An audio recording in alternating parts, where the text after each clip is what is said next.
I ran to the operating room, my heart hammering against my ribs like a trapped bird, desperate to see my husband before he was wheeled into surgery. Just as my hand touched the cold metal of the double doors, a hand grabbed my wrist with bruising force. It was a young nurse, her eyes wide with terror. She pulled me into a dark supply closet and whispered, "Hide, ma'am. You have to trust me, it is a trap." Before I could even ask what she meant, she cracked the door open just an inch. "Look," she breathed. I froze. My husband, the man I had been told was in a coma fighting for his life, was sitting up in bed laughing and eating a slice of pizza. I listened in horror as he told his mother, "Once that idiot signs the power of attorney, the $5 million is ours and I can finally be done with her." My name is Keisha, and I was about to turn the worst day of my life into their absolute nightmare. Before I tell you how I made them regret every single lie, let me know where you are watching from in the comments. Hit that like and subscribe button if you have ever discovered the person you slept next to was actually your worst enemy. The call had come at 2:14 p.m. on a rainy Tuesday in Atlanta, shattering the quiet focus of my afternoon. "Mrs. Williams, this is Grady Memorial Hospital." The voice on the other end was clipped and urgent. "Your husband Darnell has been in a catastrophic car accident. He has a severe brain hemorrhage and we need you here immediately to authorize emergency surgery." The world tilted on its axis. I dropped my phone, my hands trembling so badly I could barely pick it up again. To Darnell and his family, I was just a simple data entry clerk, a girl from the country who got lucky landing a handsome, ambitious entrepreneur. They had no idea that my boring office job was a cover. They didn't know that the dull reports I worked on were actually federal indictments, and that I was a senior forensic accountant leading investigations into major financial crimes. But in that moment, none of my training mattered. I wasn't Agent Williams. I was just a terrified wife driving 90 miles an hour down I-85, praying to a God I hadn't spoken to in years that I wouldn't be a widow at 32. I abandoned my car at the emergency room entrance, not caring about the parking ticket, and sprinted through the automatic doors. The waiting area was a chaotic sea of people, but I spotted them immediately. It would have been impossible to miss them.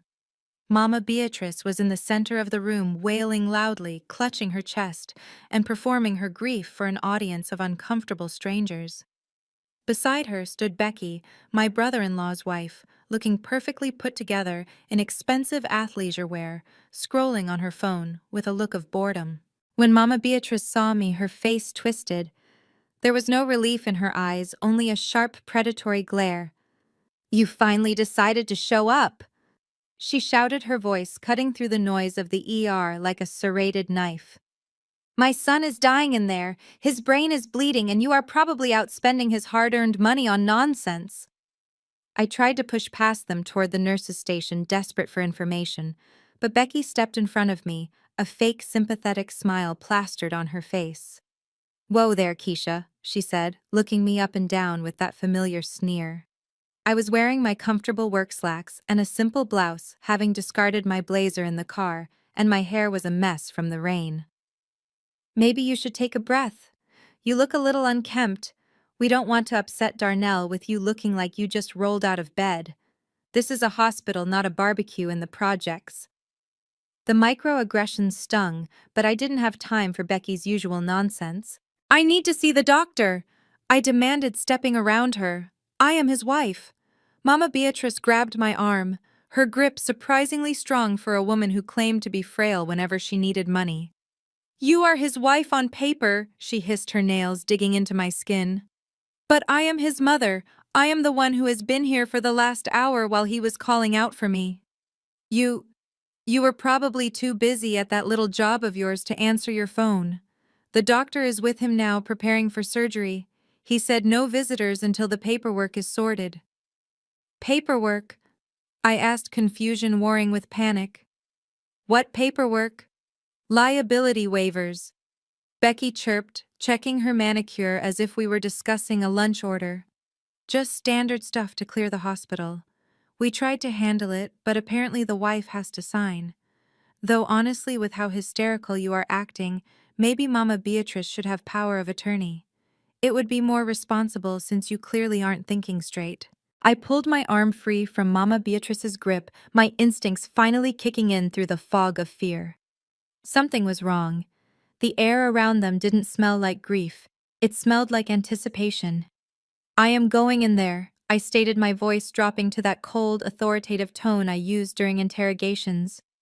I moved toward the double doors leading to the trauma bay, but two large private security guards, clearly not hospital staff, stepped in front of me, blocking the path. "Family only, ma'am." One grunted, crossing his massive arms. "I am family!" I screamed, my composure cracking as the image of Darnell dying alone on a table flashed through my mind. Just then, a young nurse with braids and tired eyes emerged from the hallway, carrying a tray of instruments. She looked at the security guards, then at me, then at Mama Beatrice, who was suddenly smirking with triumph. The nurse caught my eye. There was an urgency in her gaze, a subtle shake of her head that stopped me cold. She tilted her head slightly toward the employee corridor, a silent invitation. Trusting my gut, the instinct that had saved me on dangerous field operations, I backed away from the guards. I feigned a dizzy spell, stumbling toward the water fountain near the staff entrance. As soon as I was out of Becky's line of sight, the nurse grabbed my elbow and yanked me into a supply closet, the smell of antiseptic and bleach overwhelming my senses. "Shh!" She hissed, her hand hovering over my mouth as I gasped. "Don't say a word. If they know I am talking to you, I will lose my job." But I cannot watch them do this to another one. Do what I whispered, my heart hammering against my ribs so hard I thought it might bruise them. "There is no accident," she whispered, her voice trembling with anger. "There is no brain bleed. It is a trap. They are waiting for you to sign over power of attorney and access to your accounts under the guise of medical authorization. Once you sign, the surgery will have complications and he will be incapacitated long enough to drain you dry." I stared at her, unable to process the words. "My husband is in critical condition," I stammered, my brain refusing to accept this new reality. "No, honey," she said, her expression full of pity. She reached out and opened the closet door, just a crack pointing toward a private room at the end of the hall where the blinds were partially drawn. "Look." Through the gap in the blinds I saw him. Darnell. The man I had loved for 5 years. The man I thought was fighting for his life. He wasn't hooked up to life support. He wasn't unconscious. He was sitting upright in the hospital bed, a napkin tucked into the collar of his gown, gnawing on a chicken wing. A man in a white coat, who I recognized as one of Darnell's old college buddies who had lost his medical license years ago, was laughing and pouring him a soda. I strained to hear through the glass. "She is almost here," Darnell said, wiping hot sauce from his lip with the back of his hand. "As soon as that country bumpkin signs the papers, we transfer the $5 million from her trust. Then I go into a coma for a few weeks until the transfer clears." Mama said she looked terrified. Perfect. Fear makes people stupid.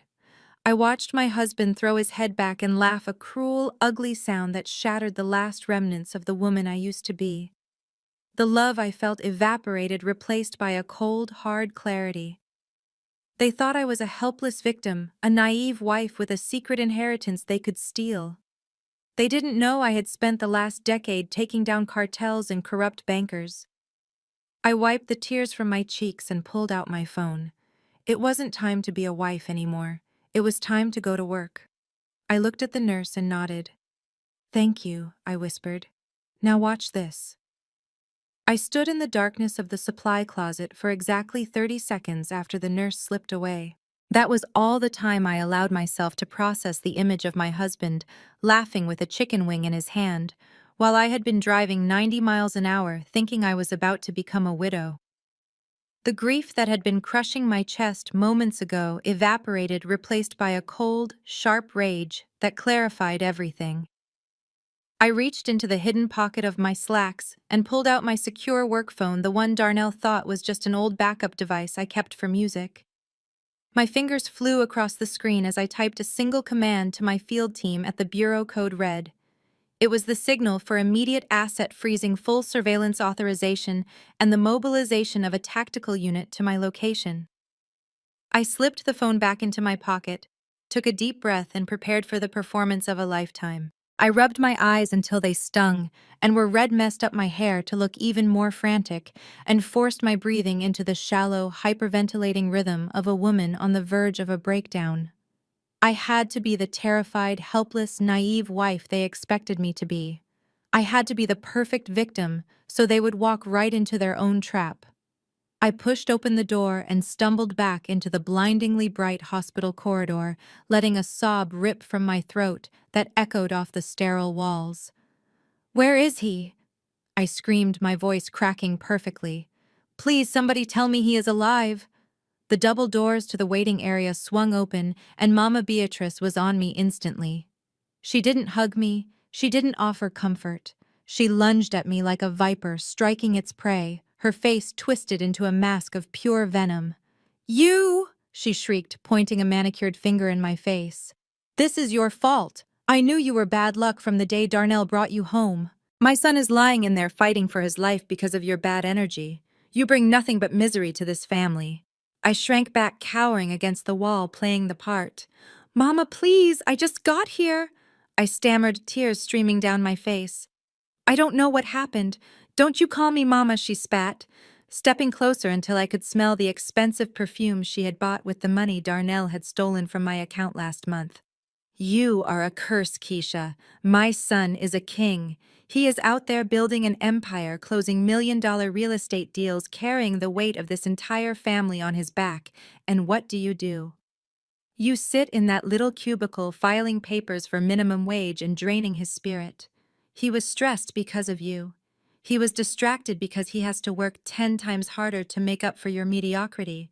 That is why he crashed. Because he was worrying about carrying a deadweight wife." Her words were designed to cut deep, to remind me of the hierarchy they had established in their minds.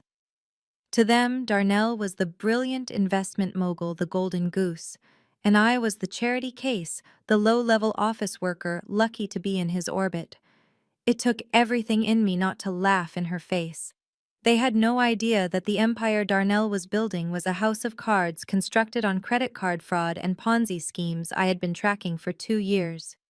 They didn't know that my little data entry job was actually a cover for a GS-13 federal position where I managed audits that put corrupt senators in prison. But I swallowed the truth and let my shoulders slump in defeat. "I am sorry," I whispered, looking at the floor.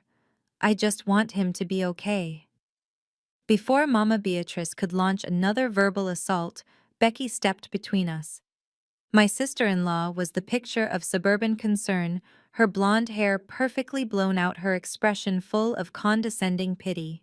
She placed a hand on my arm, her touch light but controlling. "Okay, that is enough, Mama B," Becky said, her voice dripping with fake sweetness. "Keisha is clearly in shock.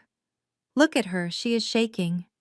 She guided me toward a plastic chair, positioning herself as the benevolent peacemaker while still managing to look down on me. "Here, sit down, Keisha.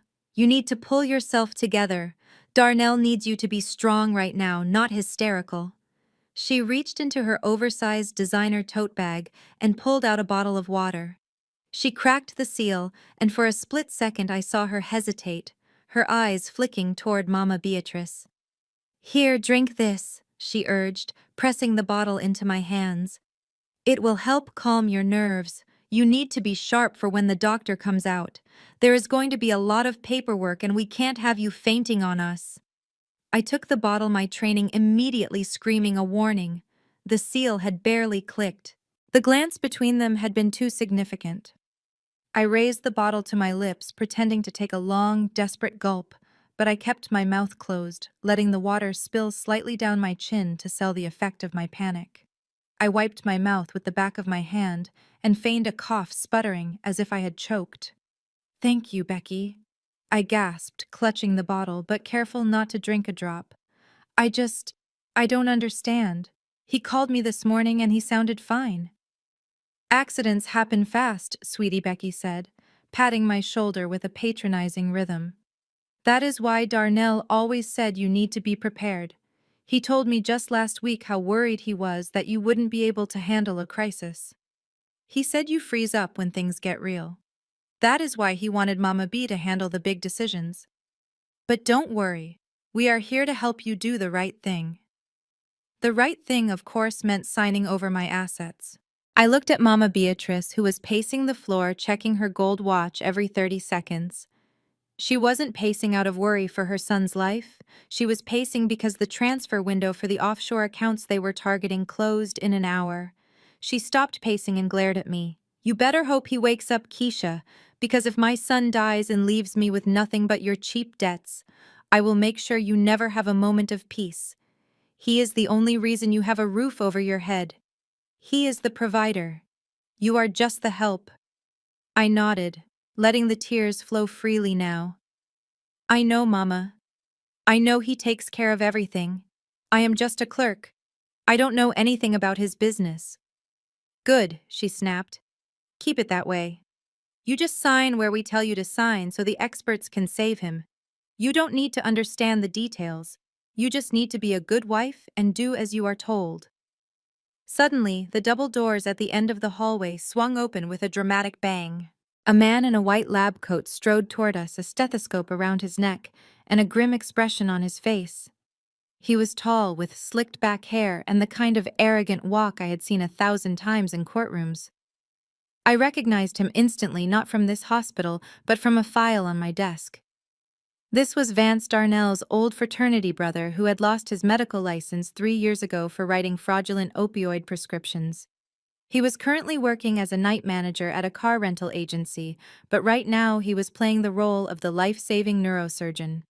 Family of Darnell Williams, he boomed, his voice echoing in the corridor. We all scrambled to our feet. I made sure to stumble a little, leaning on Becky for support. Is he alive? I cried out. Dr. Vance looked at me with grave seriousness, holding up a clipboard thick with documents. Mrs. Williams, the situation is critical. Your husband has suffered a traumatic acute subdural hematoma. His brain is being compressed against his skull. We have to operate immediately to relieve the pressure or he will be dead in 10 minutes. 10 minutes! I screamed, clutching my chest. Oh my God, please save him. We are ready to proceed, Vance said, stepping closer and thrusting the clipboard into my hands. But there is a complication. Because of the high-risk nature of this procedure and the specialized equipment we need to bring in, the hospital administration requires a guaranteed payment source immediately. His insurance is pending, and we cannot wait for approval. We need you to sign this liability waiver and financial authorization. It grants full power of attorney to his mother, Beatrice Williams, to liquidate assets for his care. I looked down at the papers. They weren't standard hospital forms. They were complex legal documents transferring power of attorney, granting immediate access to my trust fund, and authorizing the liquidation of joint assets. It was a robbery disguised as a medical emergency. If we don't start cutting in 10 minutes, he dies, Vance barked, looking at his watch. Do you want your husband to die, Mrs. Williams? Or are you going to sign the damn paper? Mama Beatrice was instantly in my face, grabbing my shoulder. Sign it, Keisha. Do it now. Do you want to kill him? Becky was on my other side, holding a pen out to me. Just sign it, honey. We can worry about the details later. Save Darnell. Just sign. The pressure was suffocating, a physical weight pressing down on me from all sides. They were banking on my fear, on my ignorance, on my love for a man who didn't exist. I took the pen, my hand trembling violently. I looked at the paper, then at Vance, then at Mama Beatrice. The trap was set, the jaws were open, and I was about to step right in, but not in the way they thought. I pressed the pen to the paper, took a shaky breath, and prepared to drop the first bomb. I looked down at the clipboard in my hands, the paper trembling not because I was scared but because I was vibrating with a mixture of adrenaline and pure, unadulterated rage. The pen Vance had shoved into my fingers felt heavy, like a weapon I wasn't supposed to know how to use. The air in the VIP waiting room was thick, suffocatingly hot, despite the hospital's industrial air conditioning. I could feel their eyes on me, 3 pairs of predatory eyes, watching a gazelle they thought had a broken leg. Mama Beatrice was practically panting her chest, heaving with the anticipation of a payday she had probably already spent in her head. Becky was chewing on her perfectly manicured thumbnail, a crack in her polished armor, and Vance, the disgraced doctor playing God, was tapping his foot with a rhythmic, nervous energy that betrayed his arrogance. I lowered my eyes to the document, letting my hair fall forward to hide the fact that I wasn't reading through tears. I was reading with the cold analytical precision of a forensic accountant who had spent a decade dissecting the financial crimes of cartels and corrupt senators. They thought they were clever. To the untrained eye, this looked like a standard medical liability waiver mixed with some urgent financial authorizations. But to me, it was a confession. It was a roadmap of their greed. Paragraph 3 wasn't about medical consent.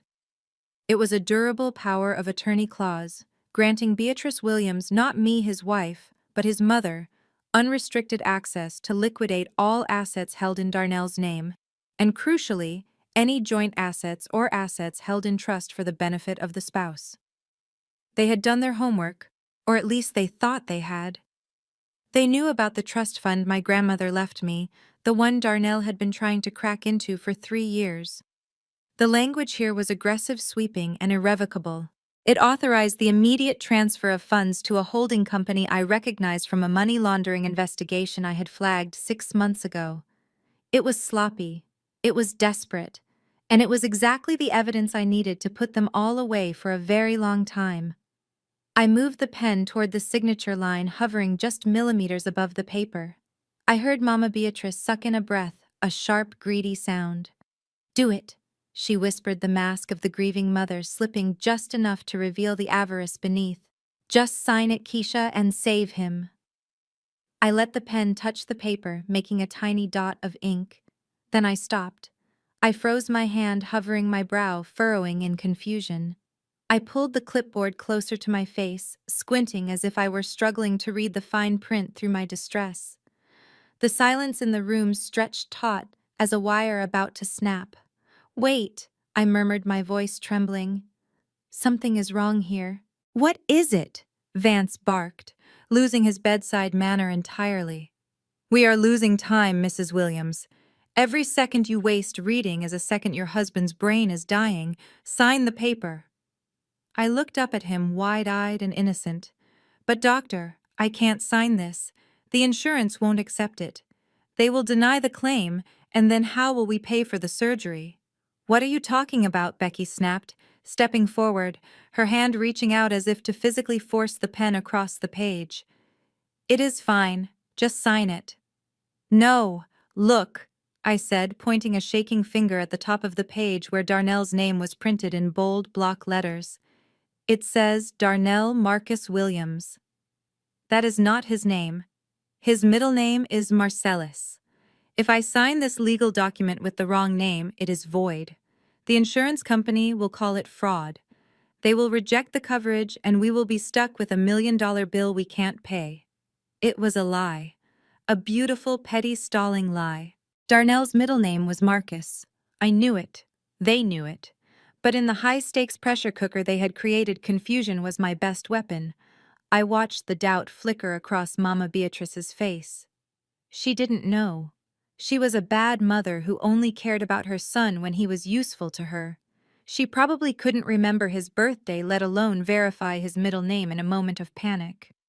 "It doesn't matter," Mama Beatrice shrieked, her hands clawing at the air. "Who cares about the name?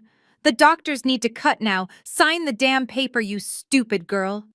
"I can't," I wailed, pulling the clipboard to my chest, hugging it protectively. "If I sign a false document, I could go to jail for insurance fraud." Darnell always told me to be careful with legal papers. He said never sign anything that isn't perfect. I have to call the insurance company to verify. I need to make sure they will accept an alias. I started to reach for my phone, and that was when the room exploded. The carefully orchestrated tragedy they had built instantly devolved into chaos. Vance looked at his watch, sweat beading on his forehead, realizing his window of opportunity and the window before the shift change brought real doctors onto this floor was closing. "Give me that!" Mama Beatrice lunged at me, grabbing my wrist with a strength that was shocking. her nails dug into my skin, drawing blood. "You sign that paper right now, or I will break your fingers and make you sign it," I gasped, yanking my arm back, letting the clipboard clatter to the floor. The sound was like a gunshot in the small room. "You are hurting me, Mama," I cried out, stepping back toward the door. "Why are you acting like this?" Becky swooped down and snatched the clipboard from the floor, thrusting it back at me. Her face, usually so composed and smug, was twisted into an ugly snarl. The facade of the supportive sister-in-law was gone, replaced by the desperate accomplice she truly was. "Stop acting like a child, Keisha!" Becky hissed, her voice dripping with venom. "This isn't about insurance. This isn't about a middle name. It is about saving his life. Are you really going to let your husband die because of a typo? What kind of monster are you? You are cold-blooded. You care more about your stupid rules than you do about Darnell." I looked at her, really looked at her. This woman who had eaten at my table, who had accepted birthday gifts from me, who had smiled to my face while sleeping with my husband's brother and plotting to steal my grandmother's legacy. She called me cold-blooded. The irony was almost enough to make me break character and laugh. But I held it together. I needed just a little more time for my team to get into position. I needed to isolate them further. I picked up the clipboard again, my hands shaking, but this time, I didn't look at the paper. I looked at Vance. "Doctor," I said, my voice quiet and firm, "if he is dying, if it is really that bad, then money doesn't matter, the paperwork doesn't matter." Exactly, Vance exhaled, thinking he had won. "So sign." "No," I said, straightening my spine. "If he is dying, then we need God more than we need money." The room went silent again, confused by this sudden pivot. In my family, I continued, my voice gaining a hysterical edge. "We do not let anyone go under the knife without the blessing of the Lord. If Darnell is facing death, his soul needs to be prepared. I cannot authorize you to cut into his skull until he has been anointed." "Anointed?" Mama Beatrice sputtered. "Have you lost your mind?" "It is tradition," I shouted back, matching her volume. "I need to call Pastor Jenkins. He needs to come here and lay hands on Darnell. He needs to perform the last rites and bless the surgical instruments. I cannot let you touch him until the pastor is here. It will only take an hour for him to drive up from the church." "An hour?" Vance looked like he was about to have a stroke. "He will be dead in an hour." "Then he dies with God," I screamed, throwing my hands up. "I will not send my husband to hell because you are in a rush. I am going to the chapel to pray and call the pastor. Don't you touch him until I get back."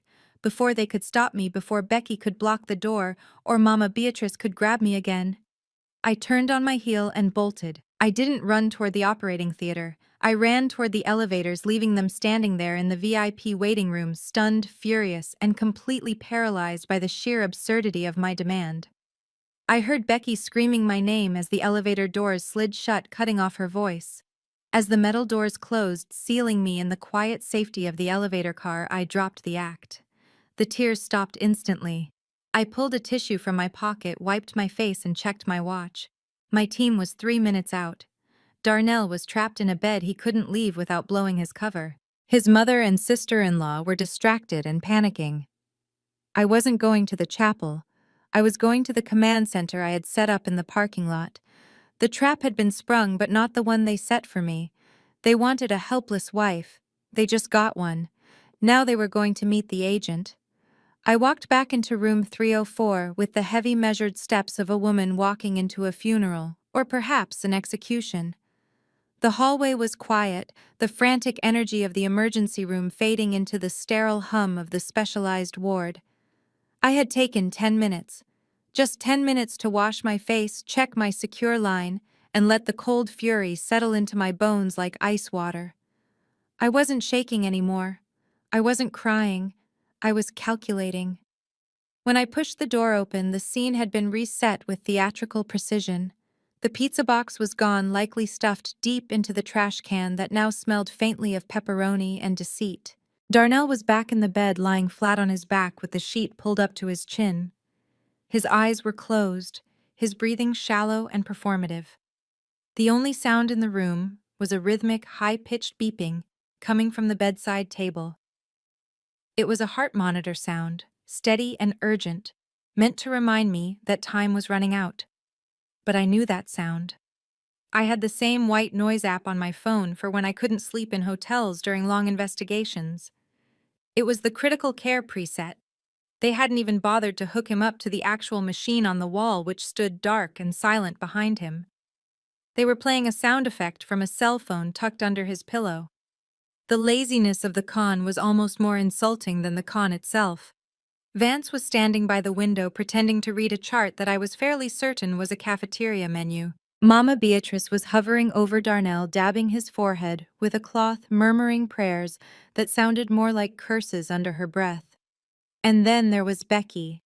She was standing right in the center of the room, her arms crossed her foot, tapping a frantic rhythm against the linoleum floor. When she saw me, her eyes narrowed. She didn't look like a grieving sister-in-law. She looked like a loan shark whose payment was late. "Where is the pastor?" she demanded, skipping over any pleasantries. "We don't have time for this, Keisha. Vance says his vitals are dropping. We need that signature now. He is coming." I lied smoothly, walking past her to stand at the foot of the bed. I looked at my husband. I looked at the man who had sworn to protect me, the man I had built a life with, lying there playing dead so he could rob me blind. I watched his eyelids flutter slightly. He was listening. He was waiting for the sound of the pen scratching against the paper. He wanted to hear me sign my life away so he could miraculously recover and leave me with nothing. I picked up the clipboard again. The paper felt flimsy in my hands.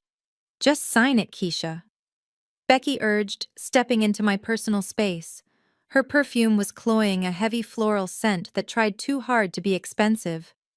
"Do you want him to die? Is that it? Are you so selfish that you would let him die over some religious superstition?" I didn't answer her immediately. Instead, I let my gaze drift. I looked at Darnell's fake stillness. I looked at Mama Beatrice's greedy anticipation. And then I looked at Becky. Really looked at her. She was wearing a cream-colored silk blouse that I knew cost $300 because I had almost bought the same one for myself before deciding it was too impractical for work. She had diamond studs in her ears, and hanging off her shoulder, gleaming under the harsh fluorescent hospital lights, was a handbag. It was unmistakable. A Chanel classic flat bag in quilted black lambskin with gold hardware. It was the kind of bag you waited lists for. The kind of bag that cost more than my first car. It was brand new, the leather still stiff and pristine, devoid of the scratches and wear that came with time. "Becky," I said, my voice dropping to a temperature that could freeze water. "That is a beautiful bag." Becky blinked, thrown off by the non sequitur. She shifted the bag behind her hip, a reflexive gesture of guilt. "What? We are talking about Darnell's brain surgery, and you are looking at my purse. Focus, Keisha." "No, really." I continued, taking a slow step toward her. "It is exquisite. Is it new?" Becky spluttered, her face flushing a blotchy red. Yes. I mean, no. I have had it for a while. Just sign the damn paper." "That is funny," I said, tilting my head to the side, acting confused. "Because I could have sworn I saw a receipt for that exact bag. It came into Darnell's email inbox last week." The silence that fell over the room was instant and absolute. The fake heart monitor beeped on, oblivious to the tension that had just sucked the oxygen out of the air. Beep, beep, beep. It was the soundtrack to their unraveling. Darnell didn't move, but I saw his hand clench beneath the sheet. Mama Beatrice stopped dabbing his forehead, her hand freezing in mid-air. Vance lowered the chart he was pretending to read. "What are you talking about?" Becky asked, her voice high and thin. "Darnell wouldn't." "Why would Darnell have a receipt for my bag?" "That is what I was wondering," I said, keeping my eyes locked on hers. "He told me he was in Chicago for a tech conference last week. He said the signal was bad, so he couldn't FaceTime." But then this receipt popped up in our joint cloud account. $5,800 for a Chanel flap bag. I thought maybe he bought it for me as a surprise. I was so excited. I checked the mail every day, but it never came. I reached out and brushed my finger against the gold chain strap of her bag. And yet here it is, on your shoulder, in the hospital room where my husband is supposedly dying. Becky took a step back, pulling the bag away from my touch as if I were contagious. "You are crazy," she hissed. "You are delusional with grief. Darnell didn't buy this. My husband bought this. Kenneth bought this for our anniversary." "Kenneth?" I asked, raising an eyebrow. "Kenneth, who works at the post office and has been complaining for 6 months about how he can't afford to fix his transmission. Kenneth bought you a $6,000 bag." Mama Beatrice found her voice then. She stepped between us, her body acting as a shield for Becky, though I suspected she was more interested in protecting the secrets than the person. "Stop it, Keisha!" she shouted. "What is wrong with you? Your husband is lying there with his brain swelling and you are standing here making up jealous fantasies." So what if Darnell bought her a gift? They are family. He has always been generous. He takes care of his people. Maybe he wanted to do something nice for his sister-in-law. You are sick to turn this into something ugly right now. Generous, I repeated, testing the word. That is one word for it. Buying a luxury handbag for your brother's wife while telling your own wife we need to cut back on groceries to save for a house. That is certainly generous. "It is just a bag," Becky shrieked, her composure shattering. "You are jealous because you walk around in those cheap suits and look like a librarian. Darnell likes nice things. He likes being around people who appreciate nice things. Maybe if you put some effort into your appearance, he would buy you gifts too." "Ah," I said, nodding slowly. "So he did buy it." Becky's mouth snapped shut. She realized she had walked right into the trap. She looked at the bed, desperate for Darnell to wake up and save her, but he was committed to the bit. He couldn't defend her without admitting he was conscious. He had to lie there and listen to me dissect his infidelity. "You know what else is interesting?" I asked, turning my back on Becky and walking slowly around the bed to stand next to Mama Beatrice. The receipt wasn't the only thing in that email. There was a travel itinerary attached to the confirmation.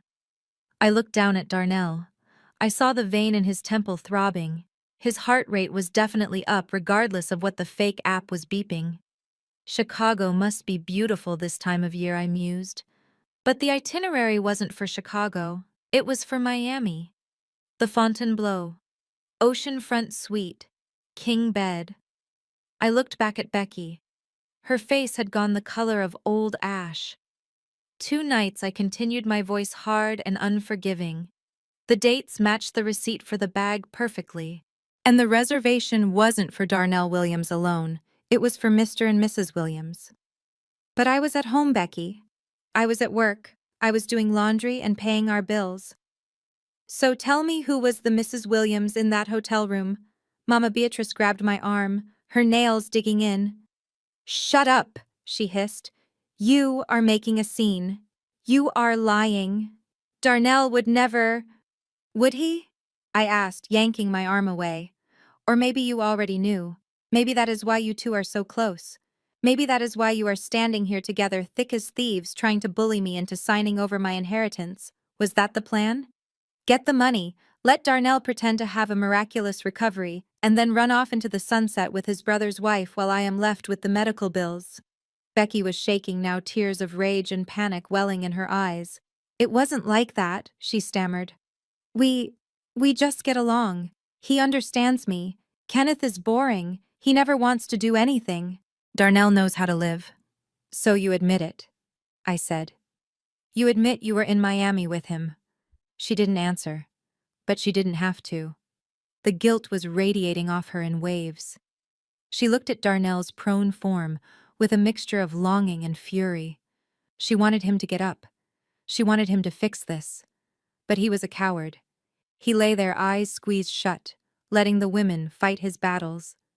"You are pathetic," I spat, looking at all of them.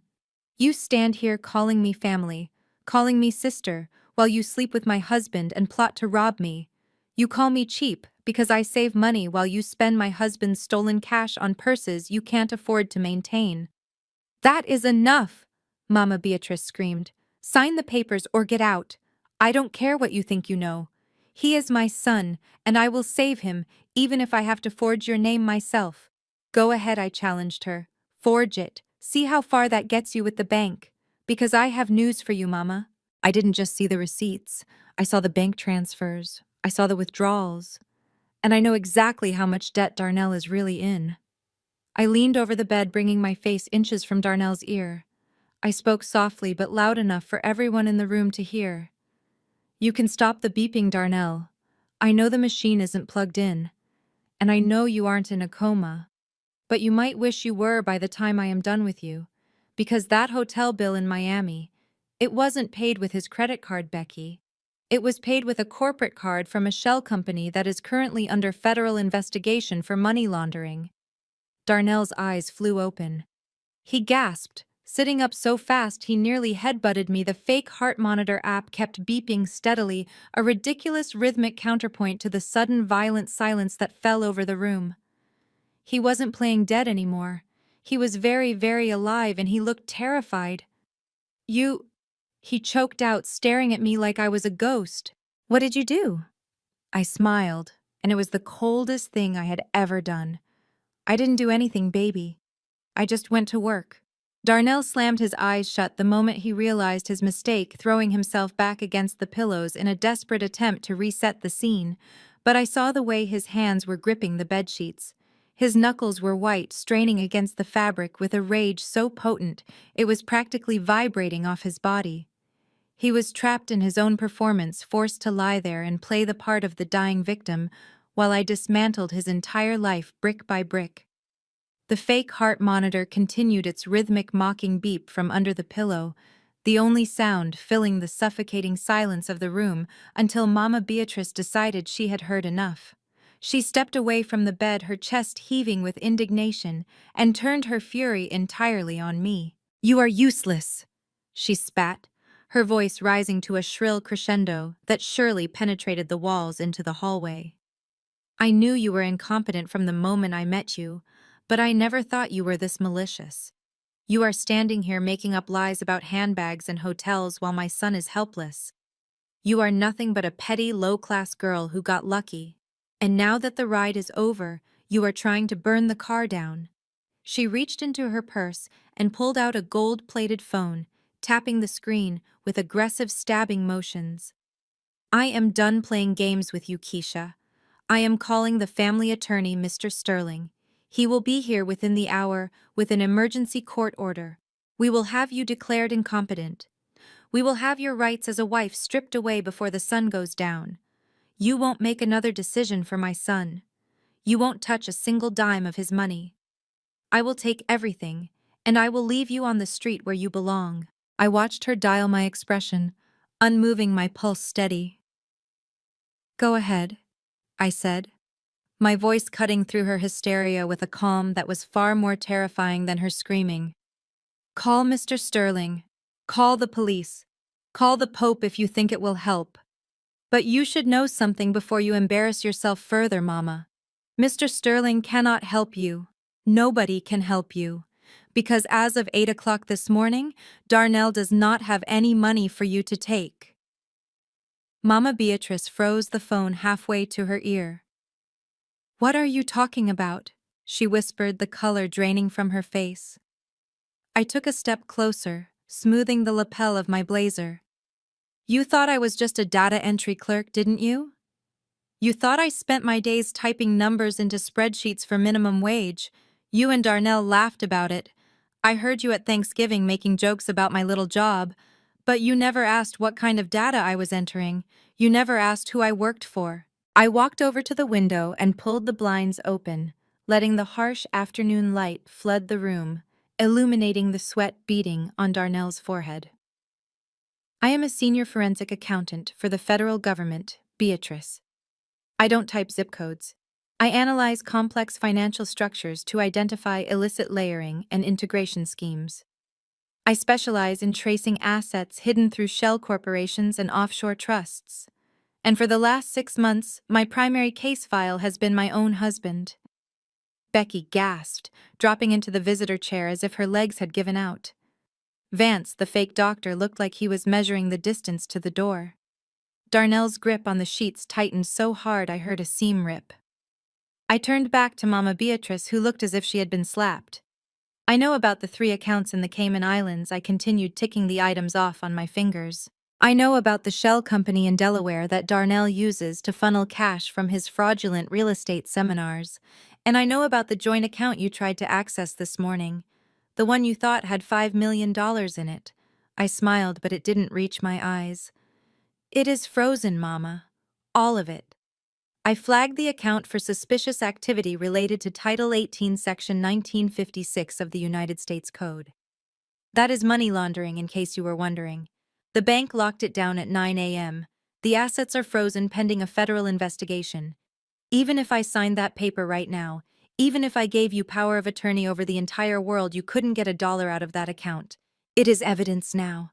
Darnell let out a low, strangled noise, a whimper that he tried to turn into a groan of pain, but I knew it was the sound of a man watching his escape plan incinerate. You are lying, Mama Beatrice stammered, her hand shaking so badly she dropped her phone. It clattered to the floor, but she didn't even look at it. Darnell is a businessman. He is an investor. He wouldn't do that. He is a con artist, Beatrice, I said flatly, and not a very good one.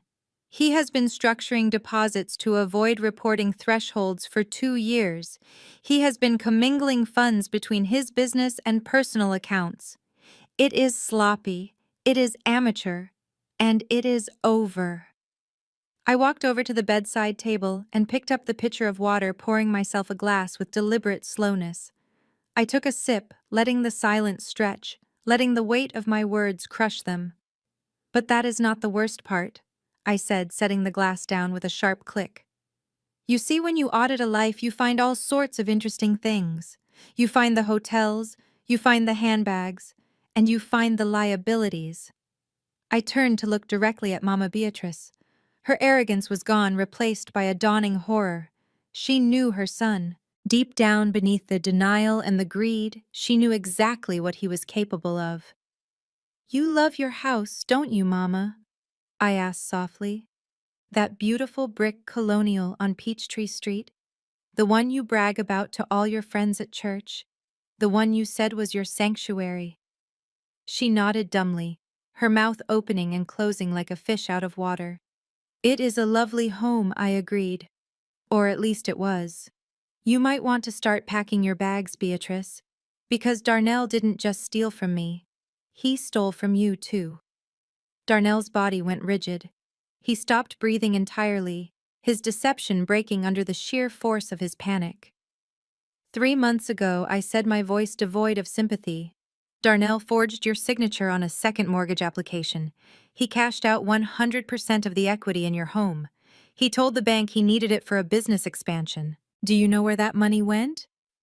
I looked at Becky, who was staring at the floor, tears streaming down her face. It went to the casinos in Las Vegas, I said. And it went to pay off the interest on the loans he took out to buy that fake medical equipment he is using to stage this little play. He blew it all, Mama.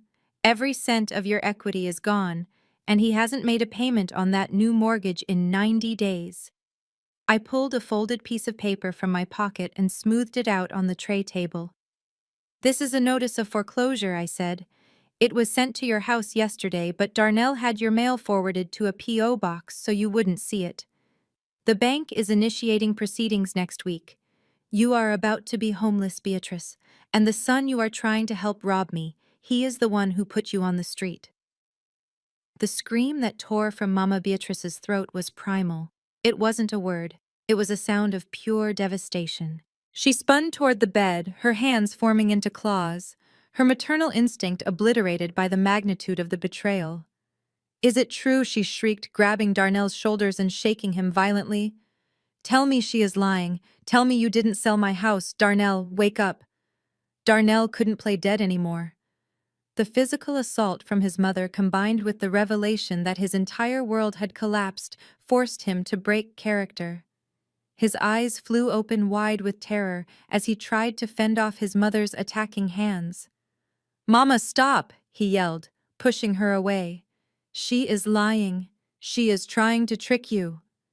He sat up, the sheet falling to his waist, revealing that he was fully dressed in street clothes from the waist down, jeans and expensive sneakers hidden beneath the hospital gown.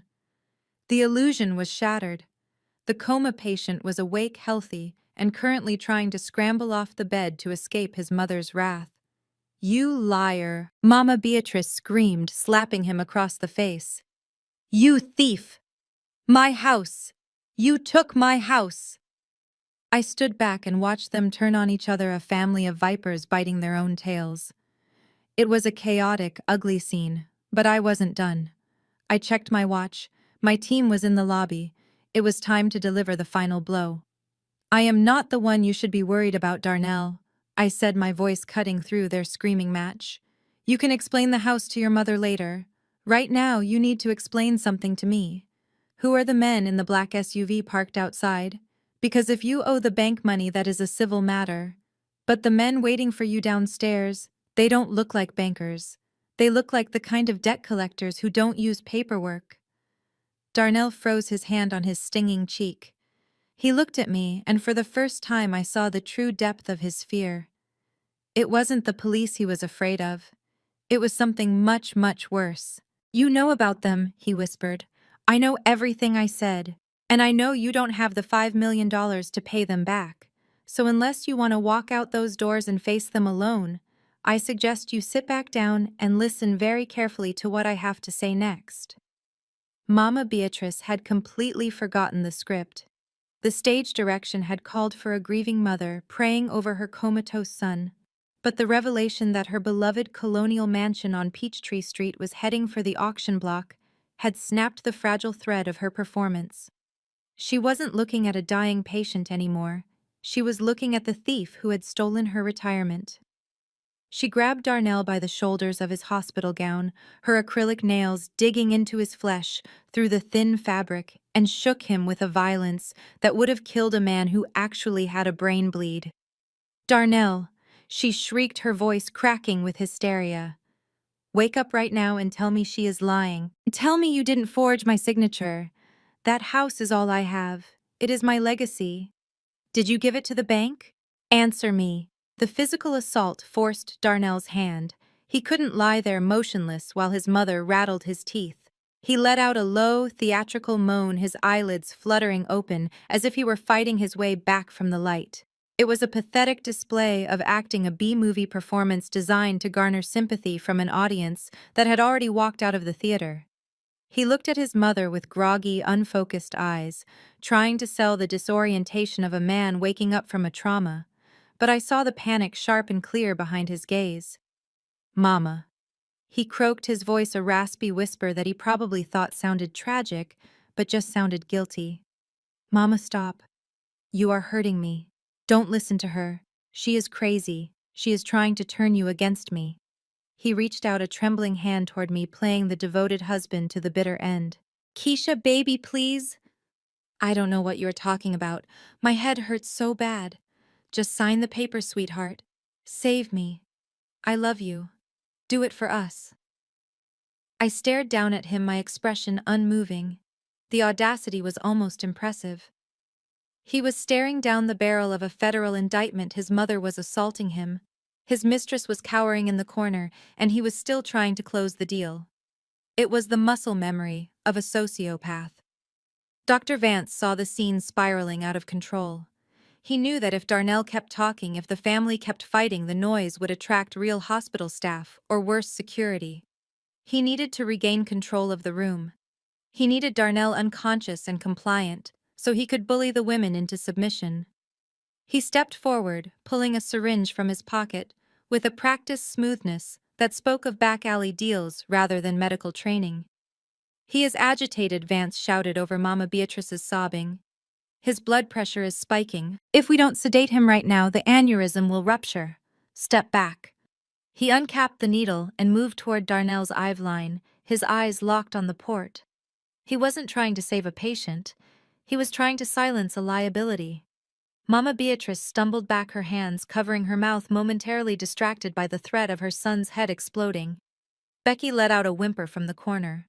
But I moved faster. Just as Vance's hand hovered over the IV, I stepped in. I didn't shove him. I didn't scream. I simply reached out and clamped my hand around his wrist. My grip was iron tight, a technique I had learned in self-defense training for field agents. I found the pressure point and squeezed. Vance gasped, his fingers spasming involuntarily. The syringe dropped from his hand, clattering onto the linoleum floor and rolling under the bed. He tried to yank his arm away, but I held fast, twisting his wrist slightly to lock his elbow. We stood there for a second, locked in a stalemate, the fake doctor and the fake data entry clerk staring each other down. "What do you think you are doing?" Vance hissed, his face flushing red. "Let go of me. I am a medical professional. You are endangering his life." I didn't let go. Instead, I pulled his arm up, bringing his wrist into the harsh light of the room. I looked at the heavy gold watch adorning his wrist, then up into his eyes. "You are not a doctor, Vance," I said, my voice calm and conversational, as if I were commenting on the weather. "And this isn't a Rolex." I tapped the face of the watch with my free hand. "The second hand is ticking," I pointed out. "A real Rolex sweeps. And the Cyclops lens over the date. It doesn't magnify. You bought this on Canal Street for $50. It is a prop. Just like this lab coat. Just like this entire surgery." Vance's eyes darted around the room looking for an exit, but I wasn't done. I pushed his sleeve up further, exposing the skin of his forearm. There, inked in faded black lines against his skin, was a tattoo. It wasn't the caduceus of the medical profession. It was a jagged, stylized crown with 5 points, the ink old and slightly blown out, but unmistakable to anyone who worked in law enforcement. "I have spent a lot of time reviewing personnel files and criminal databases," Vance Y said, tightening my grip until he winced. "And I have never in my entire career seen a board-certified neurosurgeon with a Latin king's initiation tattoo on his forearm." "You didn't go to medical school. You went to state prison." Becky gasped, a sharp intake of air that sounded like a gunshot in the quiet room. Mama Beatrice looked from the tattoo to Darnell, her confusion finally giving way to a dawning, horrific realization that she was in a room with dangerous men, not saviors. Darnell, seeing his enforcer neutralized, tried to scramble backward on the bed, crab-walking away from me. "Keisha, wait." He stamina, dropping the dying husband act completely. "Let me explain. Vance is... he is a consultant. He is helping me with... he is an unlicensed ex-convict you hired to drug your wife and steal her inheritance," I interrupted, throwing Vance's arm away from me with disgust. He stumbled back, rubbing his wrist, the mask of the professional completely gone now. His face twisted into a snarl, revealing yellowed teeth and a desperation that was far more dangerous than his fake medical degree. "You stupid witch," Vance growled, his voice dropping an octave, shedding the polished doctor persona for the street thug he really was. "You think you are smart? You think you can just walk in here and blow up a 6-month operation?" He looked at Darnell, who was cowering against the headboard. "You said she was dumb, Darnell. You said she was a country mouse. She is a Fed. She knows about the watch. She knows about the ink." "I am not a Fed," Darnell yelled, panic making his voice high and shrill. "She is an accountant. She types numbers. I don't know how she knows. It doesn't matter what she is," Vance shouted. He looked around the room, his eyes wild. He saw the door, but he knew my team was likely close. He saw the window, but we were on the 4th floor. He was trapped, and like a rat in a corner, he decided to fight. He lunged toward the bedside table. There was a fruit basket there, a cheerful arrangement of apples and pears that Becky had probably brought to make the room look lived in. Tucked into the side of the basket was a small, sharp paring knife, the kind used to slice fruit. Vance grabbed it. The blade was short, maybe 3 inches, but in the hands of a desperate man, it was lethal. He turned back to me, holding the knife low, his body crouching into a fighter's stance. Mama Beatrice screamed and scrambled behind the chair in the corner. Becky froze her hands over her mouth. Darnell pulled the sheet up as if cotton could stop steel. I didn't move. I didn't flinch. I stood my ground, watching the light catch the edge of the blade. "You know too much," Vance spat, stepping between me and the door. "You should have just signed the papers, lady. Now nobody leaves this room until I get what I want." I looked at the knife, then up at his sweating face. I wasn't looking at a doctor anymore. I was looking at a assailant. And for the first time all day I smiled. Not the fake, terrified smile of a victim. The smile of a predator who had just watched the prey make a fatal mistake. "Big mistake, Vance," I whispered. "Huge." The metallic click of the deadbolt sliding home echoed like a gunshot in the small hospital room. It was Becky who moved first, driven by a panic that had nothing to do with physical danger and everything to do with social preservation.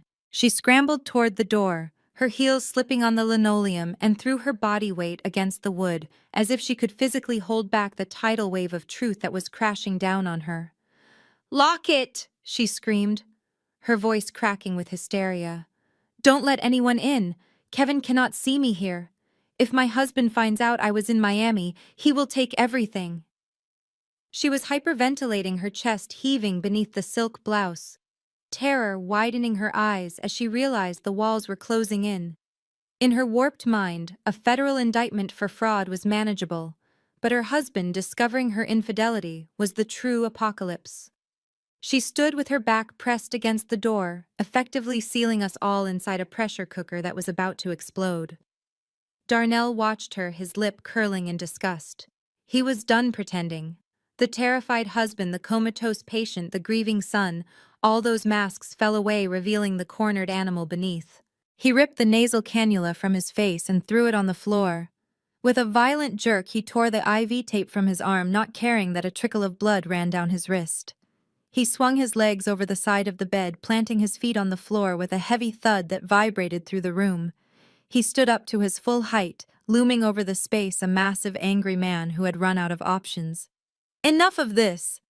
Darnell roared, his voice booming off the sterile walls. "Forget the act. Forget the doctors. We are doing this the hard way." "Vance, grab her. Don't let her move an inch." "Mama, get the iPad."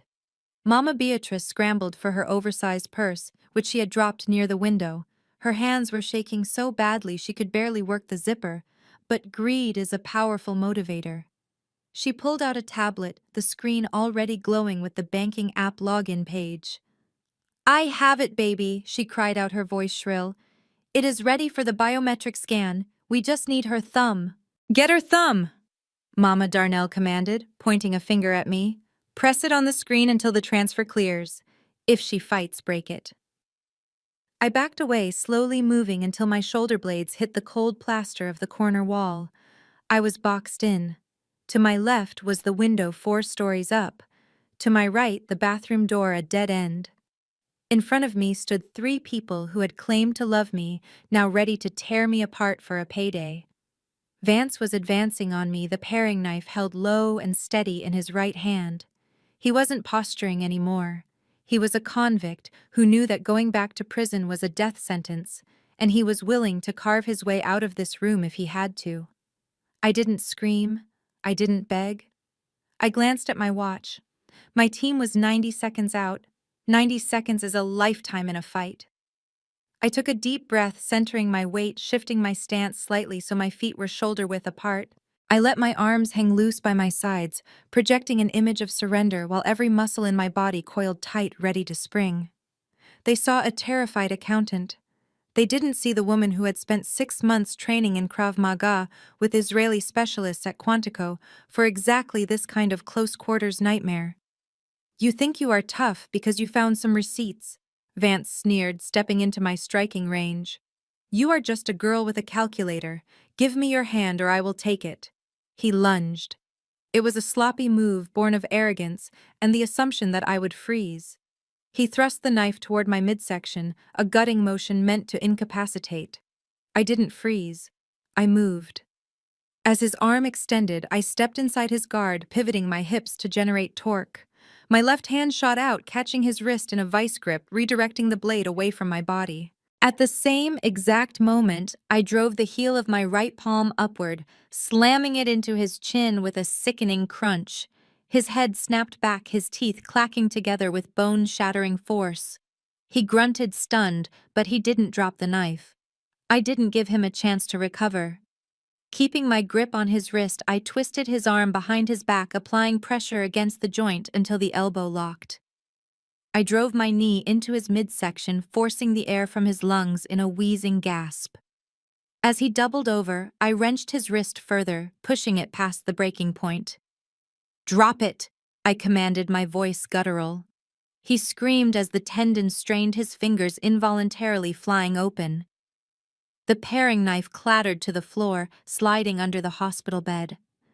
With a final shove, I sent Vance crashing into the tray table, sending plastic cups and medical supplies scattering across the room. He hit the floor hard and didn't get up, curling into a ball and clutching his jaw. The room went silent for a heartbeat. Mama Beatrice stared at me, the iPad slipping from her numb fingers and landing on the floor with a dull thud. Becky let out a small, terrified squeak from her position by the door. "You, Mama?" Beatrice whispered, looking at me as if I had just sprouted horns. "What are you?" "I am the person who signs your checks, Beatrice," I said, straightening my blazer. "And I am the person who is about to cancel them." Darnell stared at Vance, groaning on the floor, then looked back at me. His face went through a rapid series of contortions, shock, disbelief, and finally a cold, homicidal resolve. He realized in that moment that there was no money, there was no house, there was no future. There was only me, the woman who had humiliated him, the woman who had played him for a fool. "You think you can beat me?" he growled, his voice low and dangerous. "You think a little self-defense class makes you safe? I grew up fighting for everything I have. I built this life from nothing, and no government stooge is going to take it from me." He didn't look for a weapon. He didn't need one. He was 6'4" and 250 pounds of desperate rage. He charged across the room like a linebacker, closing the distance before I could reset my stance. I tried to dodge, but the room was too small. He crashed into me, his momentum slamming my body against the wall with enough force to knock the wind out of me. My head cracked against the plaster stars, exploding in my vision. Before I could slide down, his hands were around my throat. His grip was crushing, instantly cutting off my air. I clawed at his hands, my nails digging into his skin, but he didn't even flinch. He lifted me up my feet, dangling inches off the floor, pinning me against the wall with his body weight. His face was inches from mine, his eyes bulging, his breath hot and smelling of fear. "I am going to kill you," he hissed, spit flying onto my face. "I am going to squeeze the life out of you right here, and then I am going to tell the police you went crazy. I will tell them you attacked my mother. I will tell them you fell and hit your head. It will be a tragic accident, Keisha, a terrible tragedy, and when they bury you, I will cry at your funeral, and then I will spend every dime of your money." Darkness began to creep into the edges of my vision.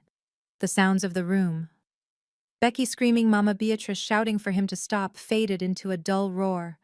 My lungs burned. My vision tunneled. I looked into his eyes and saw zero hesitation. He meant it. He was going to murder me in a hospital room to save his own skin. I reached into my pocket, my fingers brushing the cold metal of the panic button I hadn't had time to press. But I couldn't get a grip on it. His thumbs dug deeper into my windpipe, crushing the cartilage. I was fading. I was going to die here, pinned against a wall by the man I had vowed to love forever. Just as the blackness threatened to swallow me whole, a deafening crash shattered the world. The door behind Becky didn't just open. It exploded inward, splintering off its hinges as a battering ram slammed through it. Becky was thrown aside like a rag doll, screaming as armored figures poured into the room.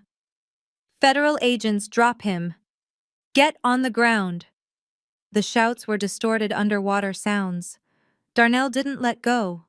He squeezed harder, a final desperate attempt to finish the job before they took him. I saw the red laser dot dance across his forehead. "Let her go, or we shoot!" Darnell looked over his shoulder, saw the barrel of an assault rifle pointed at his head, and finally, reluctantly, his grip loosened. I slumped to the floor, gasping for air, clutching my bruised throat as the room descended into beautiful, chaotic justice. The darkness was a heavy, suffocating blanket wrapping around my mind, narrowing my world to the throbbing pain in my throat and the manic fury in Darnell's eyes. The pounding on the door behind us was deafening, a thunderous, rhythmic booming that shook the frame, but the heavy steel deadbolt Becky had thrown in her panic held firm. The wood splintered, cracking under the assault of the battering ram outside, but it didn't give way fast enough. I knew with a terrifying, cold certainty that the federal agents on the other side were seconds too late. Darnell wasn't just posturing, he was squeezing the life out of me, his thumbs crushing my windpipe with the desperate strength of a man who knew he had nothing left to lose. My lungs burned for air that wouldn't come, and my hands, which had been clawing uselessly at his wrists, began to slide down my strength, evaporating like steam. Just as my vision began to fracture into gray static, a blur of motion erupted from the periphery of the room. The bathroom door, which had remained closed and unnoticed during the entire chaotic confrontation, swung open silently. Darnell, focused entirely on watching the life fade from my eyes, didn't see it. But I did. Jasmine, the young nurse who had pulled me into the supply closet what felt like a lifetime ago, burst into the room. She didn't look like the timid girl who had whispered warnings in the dark anymore. She moved with a silent, predatory grace, her eyes locked on Darnell's exposed back. In her hand, she gripped the heavy ceramic vase that had been sitting on the bathroom vanity, a decorative piece meant to hold cheerful get-well flowers now repurposed as a weapon of salvation. She didn't hesitate. She didn't scream a warning. She simply launched herself forward, swinging the vase with both hands like a baseball bat. The sound of ceramic impacting the back of Darnell's skull was a sickening wet thud, followed immediately by the sharp crash of shattering pottery. Darnell's eyes rolled back in his head. His grip on my throat vanished instantly, his arms going limp as his body short-circuited.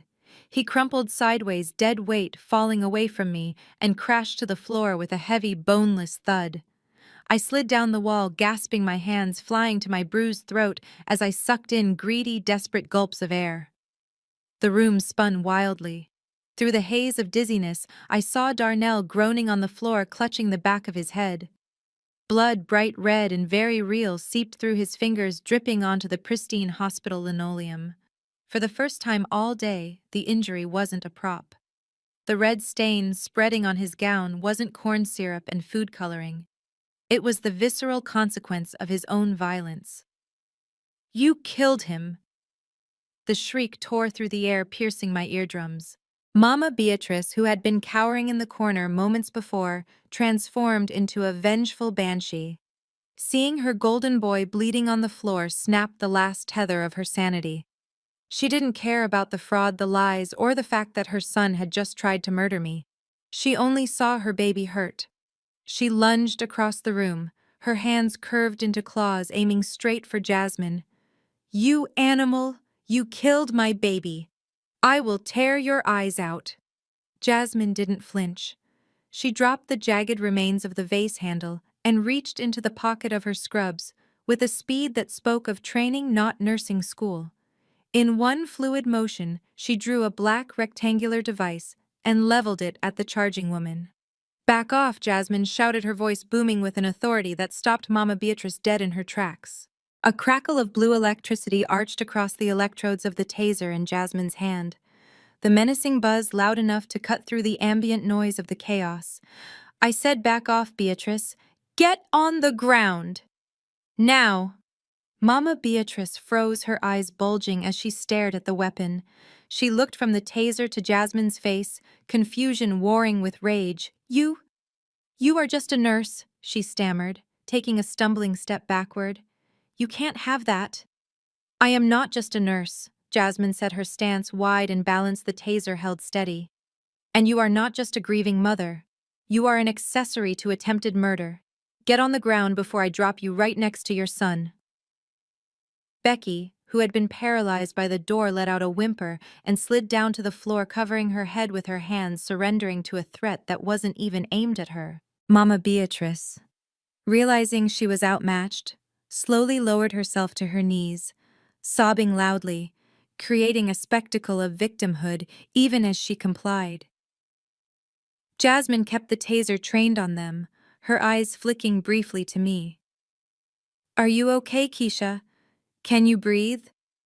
I nodded, my throat too raw to speak, tears of relief streaming down my face. I gave her a thumbs up, trying to convey the depth of my gratitude. She had saved my life. She had stepped out of the shadows when she could have stayed hidden, risking her safety to stop a monster. On the floor, Darnell was trying to push himself up. He was dazed, blinking rapidly, the blood running down his forehead and into his eyes. He looked around the room, struggling to process the shift in power. He looked at his mother on her knees, at Becky cowering, and finally at the nurse standing over him with a weapon. Who are you?" he slurred, wiping blood from his eye. Jasmine looked down at him with pure disgust. "I am the woman who watched you yell at your wife for being 5 minutes late while you were texting your mistress. I am the one who heard you laughing about stealing her inheritance, and I am the one keeping you right there until the cavalry arrives." As if on cue, the door behind Becky finally gave way. The wood splintered with a deafening crack, and the door flew open, hitting the wall with a bang. "Police, show me your hands." Federal agents. The room was instantly flooded with men and women in tactical gear, weapons, drawn voices shouting overlapping commands. It was a sea of black uniforms and FBI windbreakers. They swarmed the room, a controlled hurricane of justice. I watched from my spot on the floor as they hauled Darnell up. He tried to struggle, shouting something about his rights, about needing a doctor, but they slammed him against the wall, cuffing his hands behind his back, with zero gentleness. A medic immediately moved to check his head wound, but Darnell shook him off, glaring at me with a hatred that burned brighter than the pain. Mama Beatrice was wailing as an officer pulled her to her feet, reciting her rights. She looked at me, her face a mask of betrayal, as if I were the one who had orchestrated this entire disaster. "How could you?" she screamed over the din. "We are family!" Becky was being escorted out by a female officer, her face buried in her hands, the Chanel bag, the catalyst for so much of this, left forgotten on the floor amidst the debris of the struggle. One of the lead agents, a man I recognized from the bureau, knelt beside me. "Agent Williams, are you injured? Do we need a bus?" I shook my head, accepting his hand to help me stand. My legs were shaky and my throat felt like I had swallowed broken glass, but I was standing. I was alive. I adjusted my blazer, smoothing the wrinkles Darnell had put there, and brushed a stray hair from my face. I walked over to where they were holding Darnell. He was panting, blood streaking his face, his eyes wild. When he saw me approach, he stopped struggling. He drew himself up, trying to salvage some shred of his arrogance, trying to find one last way to hurt me. "You think this is over?" He spat, his voice raspy. "You think these cops scare me? I have lawyers, Keisha. I have connections. You are nothing without me. You are just a glorified accountant. I will be out on bail by dinner, and you will be looking over your shoulder for the rest of your miserable life." I looked at him. Really looked at him, stripped of his lies and his power. He wasn't a king. He wasn't a mogul. He was just a small, greedy man bleeding in a hospital gown. I leaned in close so only he could hear me over the chaos of the room. I looked past him to Jasmine, who was talking to an officer handing over the taser. "Thank you, Jasmine," I said loudly, making sure Darnell heard the gratitude in my voice. Then I turned my gaze back to my husband. "He isn't afraid of the police," I whispered, a cold smile touching my lips. "He thinks he can outsmart the law. He thinks he can buy his way out of a courtroom." Darnell sneered. "You are damn right I can." "But you are missing the point, Darnell." I continued, my voice dropping to a terrifying whisper. "You shouldn't be afraid of the badge. You shouldn't be afraid of the jail cell." I reached into my pocket and pulled out my phone. I tapped the screen and held it up so he could see the notification that had just come through. It was a text message, simple and chilling. The cartel knows the accounts are frozen. They are not happy. I watched the color drain from his face until he was ghost white. The arrogance vanished, replaced by a primal shaking terror that made his knees buckle. "You aren't afraid of hospital security, Darnell," I said softly. "You are afraid of the investors you stole from to pay for this little charade. And guess what? They just found out where their money went." The silence that followed my whisper about the cartel was heavy, a suffocating blanket of dread that should have ended the fight right there. Darnell looked at me, his face ash gray, and for a second I thought he was going to vomit or pass out. But I had underestimated the sheer blinding madness of a narcissist who refuses to lose. His eyes darted frantically around the room, landing not on the door or his mother, but on the black quilted leather of Becky's Chanel bag, which lay toppled on the floor amidst the debris of our struggle. He didn't scramble away, he lunged for it. With a guttural roar that sounded less like a man and more like a wounded beast, he dove across the linoleum. Jasmine tried to step in, raising the taser again, but she was too far away. Darnell ripped the bag open, the expensive leather tearing with a sickening sound, and his hand plunged inside. When he pulled it out, he wasn't holding a wallet or keys. He was gripping a snub-nosed revolver, the kind of untraceable piece sold in back alleys for cash. He scrambled to his feet, swaying slightly, blood still dripping from his head wound, but the gun was steady. He leveled it directly at the center of my chest. A manic broken laugh bubbled up from his throat, echoing off the tile walls like the sound of grinding gears. He looked insane, his teeth bared in a rictus grin that didn't reach his terrified eyes. "You think you are so smart, Keisha?" he wheezed, wiping blood from his eye with his free hand. "You think you can freeze my accounts? You think you can scare me with cartel stories? I am Darnell Williams. I always have an exit strategy." He cocked the hammer. The click was the loudest sound in the world. "Open the app," he screamed, the gun shaking in his grip. "Unlock the trust fund. I know about your grandmother. I know about the Alabama land deals. You have $5 million sitting in that trust, and you are going to transfer every single cent to my crypto wallet right now. Do it, or I swear to God I will put a bullet in you and take my chances with the cartel." Mama Beatrice let out a low moan from the floor, hiding her face in her hands. Becky was sobbing quietly, curled into a ball. Jasmine stood frozen, her eyes locked on the gun, calculating the distance, knowing she couldn't make it.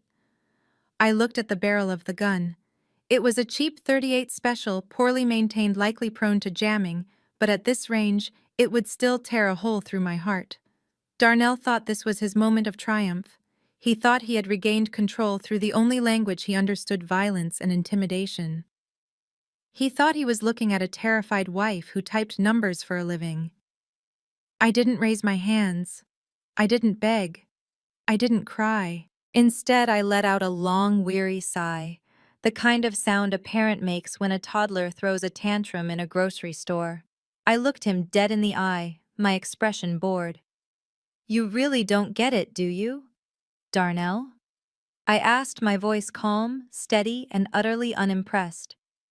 "You spent 5 years sleeping in my bed, eating my food and spending my money, and you never once bothered to ask what I actually do all day." "Shut up," he shrieked, waving the gun wildly. "Stop talking and transfer the money." I slowly moved my right hand toward the inside pocket of my blazer. Darnell flinched, his finger tightening on the trigger. "Don't move," he yelled. "I am just getting my wallet, Darnell," I said soothingly, keeping my movements deliberate and slow. "You want to know where the money is, right? You want to know who I really am." I reached inside my jacket. My fingers brushed against the leather wallet that I carried every single day, the one he had never seen because he was too busy looking at himself in the mirror. I pulled it out. It wasn't a designer wallet. It was a standard issue bifold black leather worn at the edges. I flipped it open with a snap of my wrist. The gold badge caught the overhead fluorescent lights, gleaming with a brilliance that seemed to sear the air between us. The eagle, the shield, the bold engraved letters that spelled out the end of his life as he knew it. Department of the Treasury, Internal Revenue Service, Criminal Investigation. Darnell's squinted confusion warring with the adrenaline in his system. What? What is that? I took a step forward, holding the badge up so he could see it clearly. I am a senior special agent with the IRS Criminal Investigation Division. I said, my voice dropping to the cold, hard tone of a federal officer delivering an indictment. I am not a data entry clerk, Darnell. I am a forensic auditor, and for the last 5 years I have been the lead investigator on Operation Black Ledger. I watched the words hit him like physical blows. His mouth opened, but no sound came out. You thought you were hiding assets? I continued, taking another step. You thought those shell companies in Delaware were clever. You thought structuring your deposits under $10,000 would keep you off the radar. I saw every transaction. I authorized the surveillance. I tracked every dollar you stole, every dollar you laundered, and every dollar you spent on your little girlfriend over there. I gestured to Becky without looking at her. You aren't just a bad husband, Darnell. You are the primary target of a federal RICO investigation involving wire fraud, tax evasion, and money laundering for a known criminal enterprise. I didn't marry you for your money. I married you because you were the weak link in a chain I have been trying to break for a decade. And you just handed me the final piece of evidence I needed. The room was spinning for him now. I could see it in his eyes. The reality of his situation was crashing down on him. He wasn't robbing his wife. He was holding a gun on a federal agent. You set me up. He whispered, the gun lowering slightly as his arm lost its strength. I didn't set you up, I said. You did this to yourself. You were greedy, you were sloppy, and you were arrogant enough to think you were the smartest person in the room. Becky let out a strangled gasp. She scrambled backward, her hand fumbling at her ankle. For a second I thought she was just trying to get away, but then I saw the glint of metal. A small silver pistol, a Saturday night special, fell from her ankle holster and clattered onto the floor.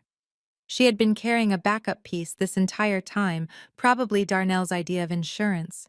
She stared at it, then at my badge, and her hands went up in the air, shaking violently.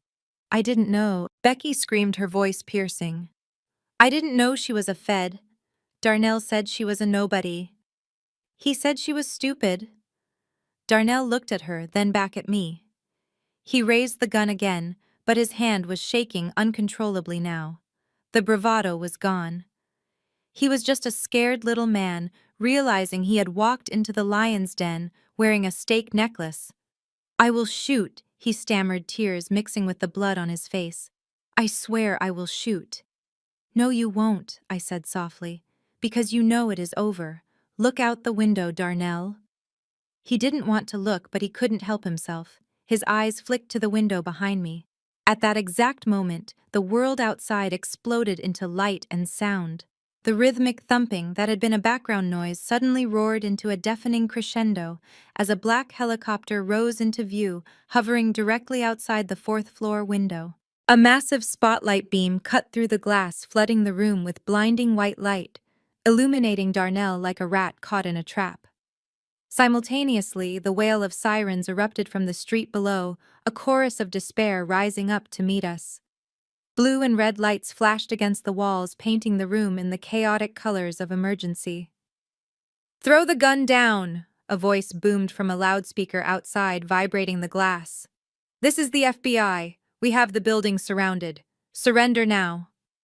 Darnell looked at the helicopter, then at the door where my team was waiting, then at me.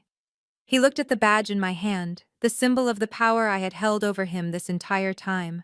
He realized finally that he had never been the predator. He had always been the prey. The gun slipped from his fingers, hitting the floor with a hollow clatter that signaled the end of his freedom. He fell to his knees, his hands going to his head, a sob tearing from his throat. Hide, the nurse had said. It is a trap. She was right. But Darnell never realized until this very moment that he was the one inside it. The room dissolved into a cacophony of shattered wood and shouting voices as the tactical team breached the doorway.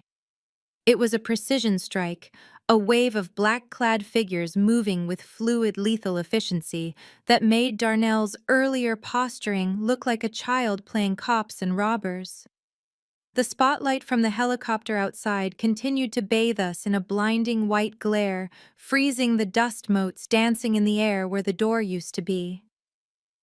Federal agents, get on the ground. Now. The command was absolute, a wall of sound that left no room for negotiation. Becky screamed a high, thin sound that was immediately cut off as she curled into a tighter ball on the floor, hands locked over her head.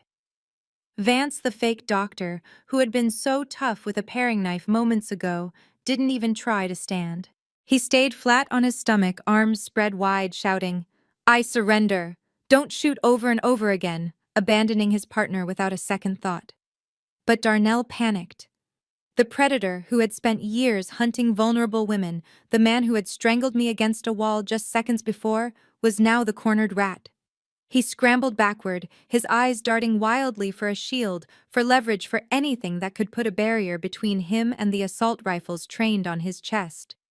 He didn't grab a chair. He didn't flip the bed.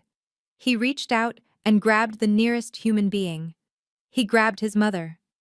Mama Beatrice let out a squawk of surprise as Darnell yanked her roughly in front of him.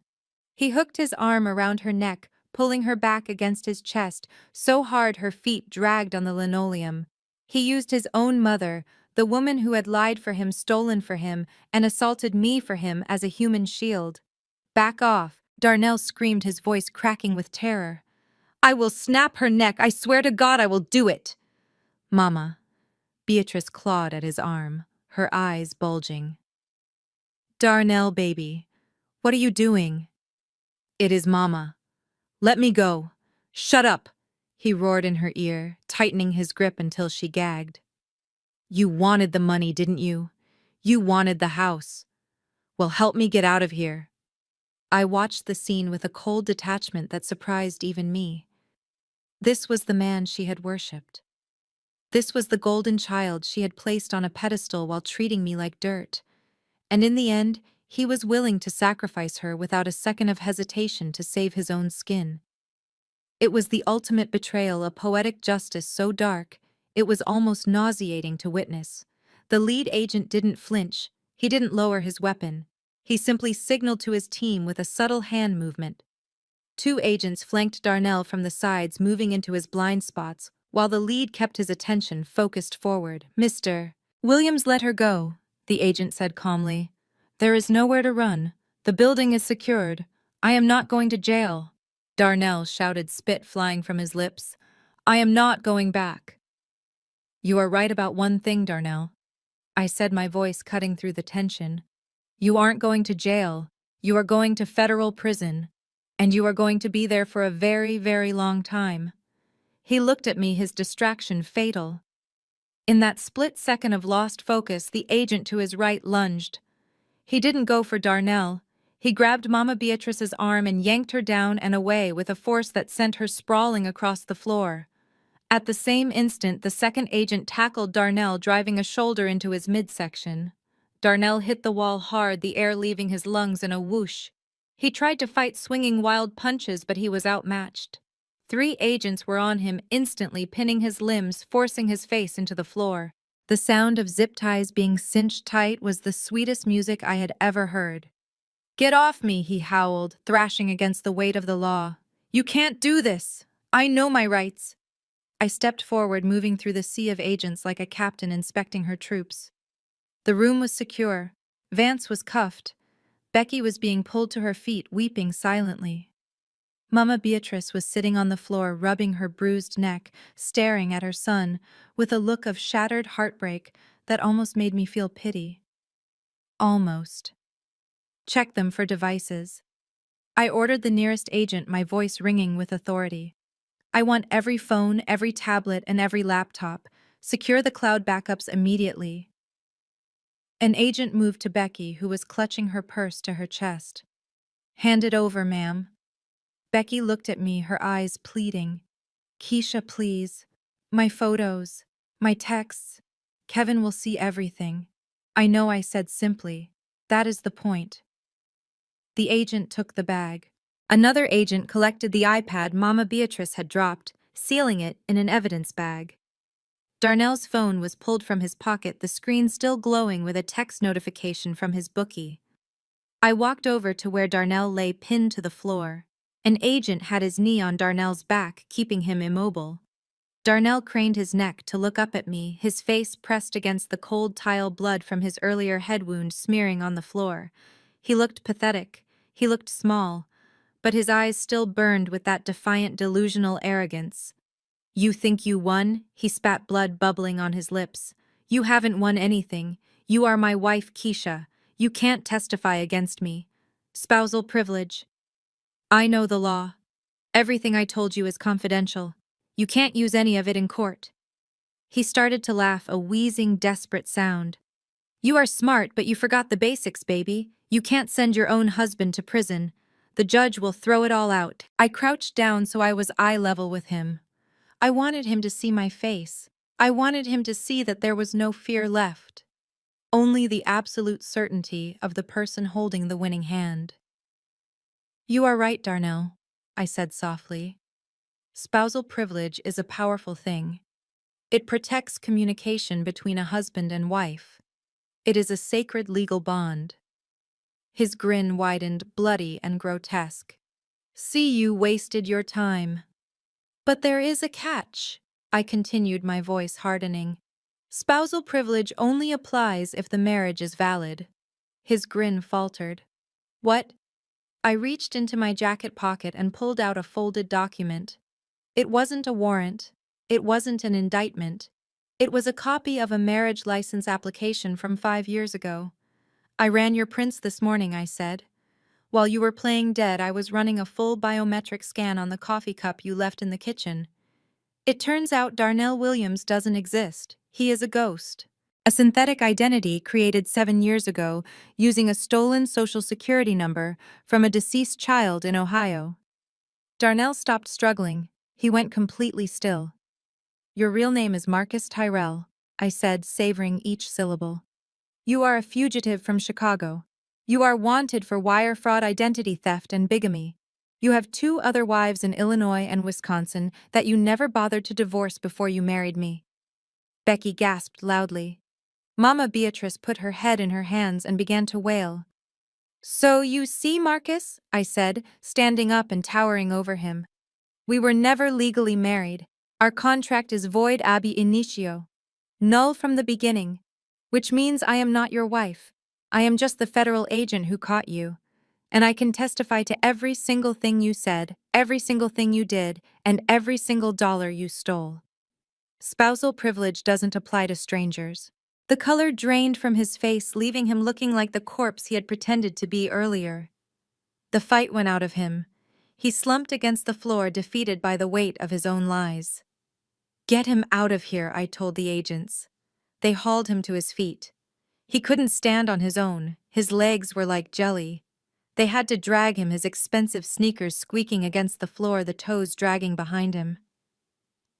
As they pulled him toward the door, past his weeping mother and his terrified sister-in-law, he twisted his head around to look at me one last time. The fear was gone, replaced by a pure, concentrated hatred that chilled the air in the room. His eyes were black voids promising violence that went beyond greed. "This isn't over, Keisha," he screamed, spittle flying as he fought against the restraints. "I have friends on the outside. I have money you don't know about. I will get out. You hear me? I will get out, and I will find you. I will finish what I started." I watched him go, his threats fading down the hallway as the agents dragged him toward the elevator. I didn't flinch. I didn't look away. I stood my ground in the center of the wreckage of my marriage, surrounded by the debris of his deception. "Let him come," I whispered to the empty space where he had been. "I will be waiting, and next time I won't be undercover." The silence in the room was absolute, a stark contrast to the cacophony of Darnell's arrest moments earlier. The heavy oak door had swung shut behind the agents, dragging Mama Beatrice away, muting her screeched obscenities into a dull, rhythmic thumping that faded down the corridor. Now the air in the hospital room felt pressurized, thick with the dust of the breach and the lingering scent of desperation. The fluorescent lights hummed overhead, casting long, harsh shadows across the wreckage of the fake medical set. The bed was stripped, the fake heart monitor silenced, the shattered vase still scattered across the linoleum like teeth. In the center of this debris field, I stood alone with the remnants of my family. Well, what was left of it? Mama Beatrice had not gone quietly. Her performance had shifted gears the moment Darnell was dragged out, pivoting from the imperious matriarch to the fragile, bewildered victim with a speed that would have given a chameleon whiplash. She had thrown herself to the floor, her knees hitting the hard tile with a crack that made me wince despite myself. She crawled toward me, her expensive Sunday best dress soaking up the spilled water and the smear of her son's blood, her hands clasping together in a parody of prayer. "Keisha, baby, please," she wailed, her voice trembling with a vibrato so perfect it belonged in a choir loft. "You know me. You know my heart. I didn't know anything. He forced me. Darnell? He's got a temper, you know that. He said he'd put me in a home if I didn't help him. I'm an old woman, Keisha. I was scared. I'm a victim here, too." She reached for the hem of my blazer, her fingers clutching the fabric like a drowning woman grasping at driftwood. Her eyes were wide and wet, swimming with tears that seemed to manifest on command. "I love you like my own daughter," she sobbed, snot running down her upper lip, all dignity abandoned in the face of federal prison time. "Don't let them take me. I'm just a mother who loves her son too much. I didn't know about the fraud. I didn't know about the girls. I thought he was sick. I swear on the Bible, Keisha, I am innocent." I looked down at her. I looked at the woman who had spent 5 years making me feel small. The woman who had criticized my cooking, my clothes, my job, my hair. The woman who had smiled in my face at Thanksgiving while helping her son hide assets in shell companies I was investigating. She looked pathetic. She looked small. And for a fleeting second, a very dangerous second, I felt a twinge of pity. But then I remembered the phone in my pocket. I remembered the recording I had started the moment I stepped off the elevator, the digital witness to every word spoken in this room before the raid. I reached into my pocket and pulled out the smartphone. I didn't say a word. I just unlocked the screen, tapped the voice memo app, and pressed play. The audio was crisp and clear, cutting through her sobbing like a knife. It was Mama Beatrice's voice, recorded just 20 minutes ago before I had revealed my badge. The tone wasn't fearful, it wasn't confused. It was sharp, greedy, and commanding. "Don't worry about her reading the fine print, Darnell." The recording played, Mama Beatrice's voice echoing off the walls of the hospital room. "She is too stupid to understand legal jargon. She's a country mouse. Just make sure she signs the power of attorney. Once we get access to the trust, we split the 5 million 50-50. I want my share in the Cayman account by Friday. I have a contractor coming to look at the pool house. And make sure you divorce her broke. I don't want her getting a dime of alimony." The recording continued, capturing her laugh, a cruel, dismissive sound. "God, she's pathetic. Crying over you like that. It's almost too easy." I hit pause. The silence returned, but this time it was heavy, suffocating. Mama Beatrice froze. Her hand slowly released my jacket. She looked up at me, and the mask of the grieving mother slid off her face like melting wax. Beneath it, there was no fear, only a raw, ugly malice. She knew the game was up. There was no spinning this. Her own voice had just signed her warrant. I looked her dead in the eye. "You weren't scared, Beatrice," I said, my voice low and devoid of any warmth. "And you certainly weren't a victim. You were the architect. You didn't just know. You negotiated your cut. You were willing to destroy my life for a pool house." She scrambled backward, crab-walking away from me until her back hit the wall. Her chest heaved. "You aren't just losing your son today, Beatrice." I continued, stepping closer, looming over her as she cowered. "You are losing everything. Your house foreclosed, your reputation destroyed, and your freedom gone. You just confessed to conspiracy to commit wire fraud, money laundering, and false imprisonment. That is 20 years, Beatrice. You will die in a cell. The realization hit her like a physical blow. Her face went slack, then twisted into a rictus of pure hate. She scrambled to her feet, abandoning the act completely. The agent standing by the door stepped forward, cuffs in hand. "You witch!" she screamed, lunging not at me, but at the air, her fingers curled into claws. "You ungrateful, nappy-headed little tramp! I should have made him leave you years ago. You think you're better than us. You're nothing. You're dirt. You entrapped us. This is a setup." The agent spun her around, slamming her against the wall with professional efficiency. The click of the handcuffs was loud and final. "Get your hands off me!" she shrieked, thrashing against the restraint. "I am a deaconess. I am a pillar of this community. You can't arrest me. Do you know who I am?" "Yeah," the agent muttered, tightening the cuffs. "You're a felon." They dragged her toward the door, her heels scuffing against the floor. She craned her neck back, her eyes bulging, spit flying from her lips as she unleashed a torrent of slurs and curses that peeled the paint off the walls. She called me everything but a child of God. She cursed my mother, my grandmother, and my unborn children. It was a vile, toxic stream of consciousness that revealed the true heart of the woman I had called Mama for half a decade. "I hope you rot, Keisha," she screamed as they hauled her into the hallway. "I hope you die alone. You hear me, alone." Her voice faded as the elevator doors dinged and swallowed her whole. I stood there taking a deep breath, letting the venom wash over me and drain away. It didn't hurt anymore. It just confirmed that I had done the right thing. I turned back to the corner of the room. There was one person left. Becky was pressed so hard into the corner she looked like she was trying to merge with the drywall. Her face was gray, her mascara running in black streaks down her cheeks. She was shaking violently, her eyes locked on the empty doorway where her co-conspirators had vanished. She looked at me, then at the floor, then at her hands. She knew she was next. But unlike Darnell and Beatrice, she didn't have the stomach for a fight.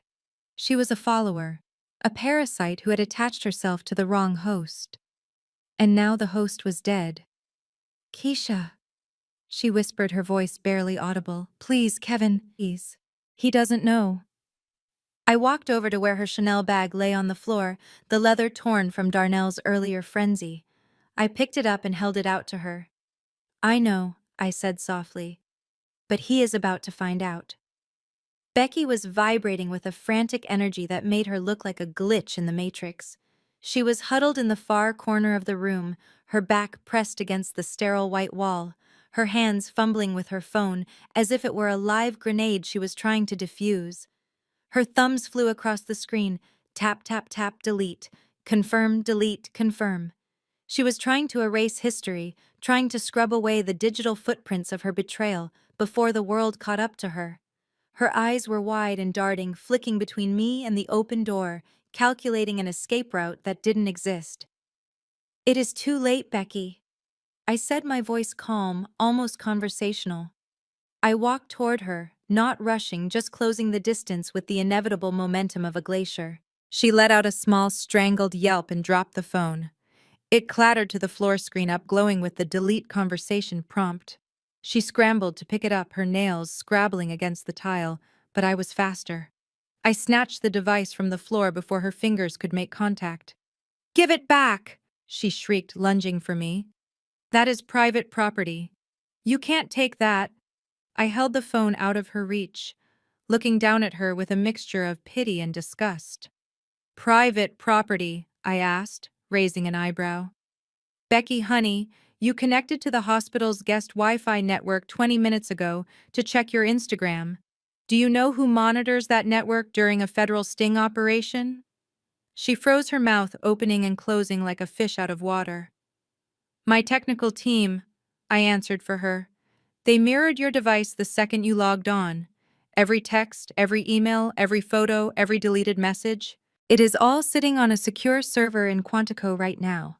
You are trying to delete ghosts, Becky. The evidence is already immortal." The color drained from her face so completely she looked like a wax figure. She slumped back against the wall, sliding down until she hit the floor. No, she whispered. No, no, no. Kevin, if he sees… Kevin is a good man, I said, my voice hardening. He works hard, he loves you, and you repaid him by sleeping with his brother and plotting to steal his sister-in-law's inheritance. You don't deserve him. It wasn't like that, she sobbed, burying her face in her hands. Darnell, he made me feel special. He bought me things. Kevin is just… he is so boring. He just wants to watch football and save for retirement. Darnell promised me a life. He said we would go to Europe. He promised you a fantasy paid for with stolen money, I corrected.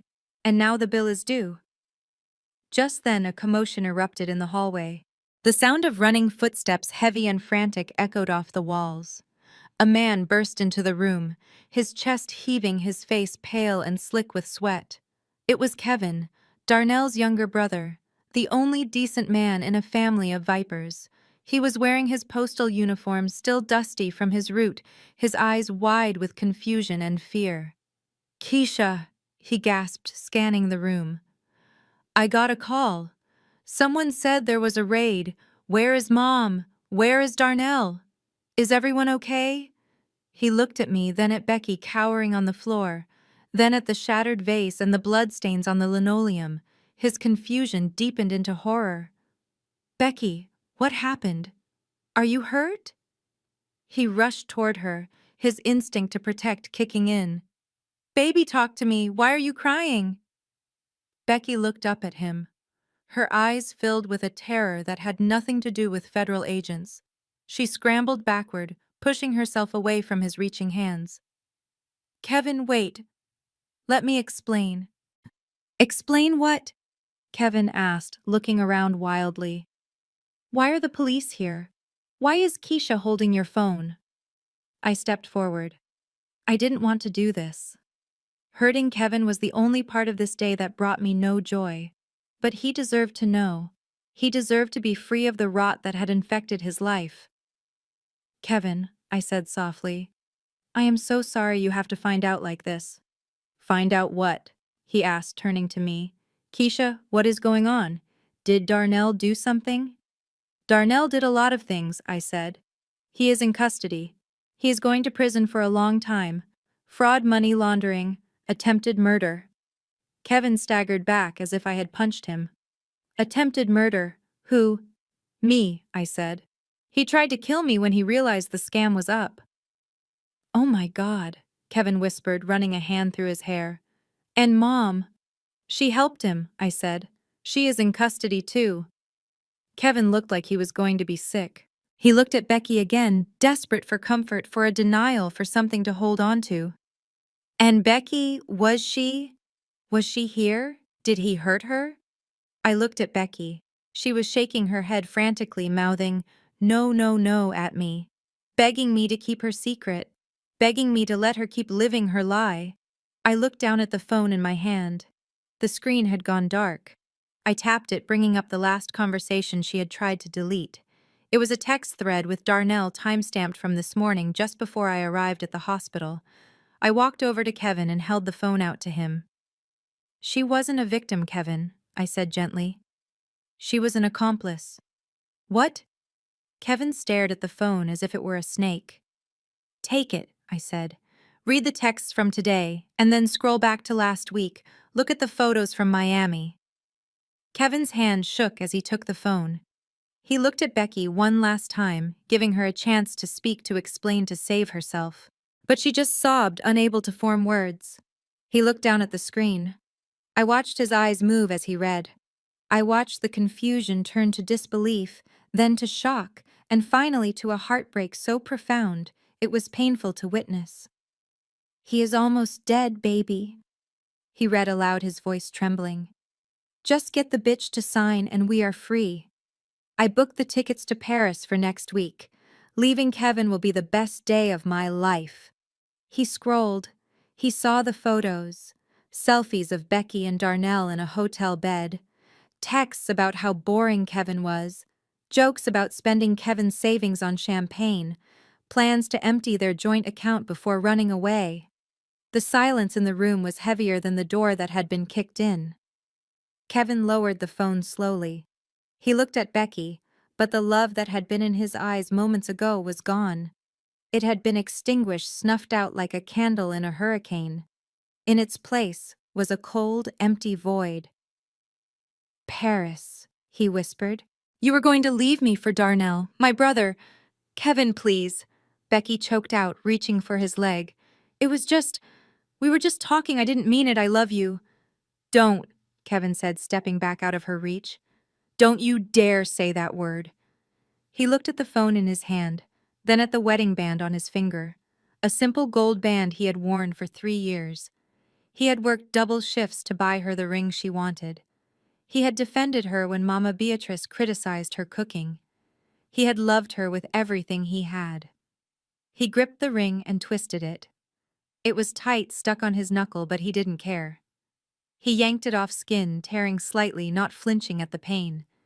He held the ring up, looking at it for a second as if it were a piece of trash he had found stuck to his shoe.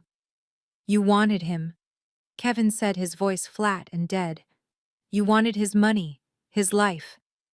He threw the ring. It hit Becky in the chest, bouncing off her silk blouse and clattering onto the floor next to the ruined Chanel bag. "You can have him," Kevin said. "I'm done." He dropped the phone onto the hospital bed and turned around. He walked toward the door, his shoulders slumped, a man carrying the weight of the world, but walking away from the thing that was crushing him. "Kevin!" Becky screamed, scrambling to her feet to chase him. "Kevin, wait! Don't leave me here! I can't go to jail, Kevin!" He didn't stop. He didn't look back.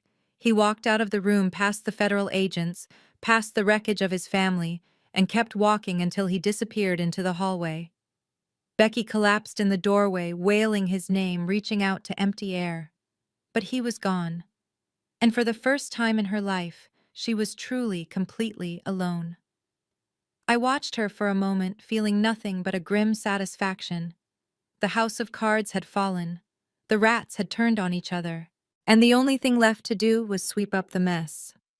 2 weeks later, the air in the high-rise office of my attorney smelled of mahogany and expensive leather, a stark contrast to the sterile scent of the hospital room where my life had nearly ended. I sat in a plush chair looking out over the Atlanta skyline, a fountain pen heavy in my hand. Across the desk, the senior partner pushed the final document toward me. It was the annulment decree. Because Marcus Tyrell, the man I knew as Darnell, had used a stolen identity to marry me, the union was void from the start. I wasn't a divorcee. Legally, I had never been married to him at all. I signed my name with a flourish, the ink sealing the end of a 5-year lie. As I set the pen down, a memory washed over me, sudden and sharp. I was 10 years old, sitting on the porch swing in Alabama with my grandmother. She was peeling peaches, her hands weathered but steady. She had looked at me over her glasses, her eyes serious. "Keisha," she had said, her voice raspy with age and wisdom. "Don't you ever let a man know how much you have in your pocket until you know how much he has in his heart. A man who loves you for your money will bleed you dry, but a man who loves you for your soul will help you build an empire." I touched the necklace I wore, her old gold locket. She had known. She had left me the trust fund not just to make me rich, but to give me the power to walk away. She had given me the ultimate shield, and Darnell had shattered himself against it. My lawyer cleared his throat, bringing me back to the present. "There is one last matter, Keisha. The bank has completed the foreclosure on the Peachtree property, Darnell's mother's house.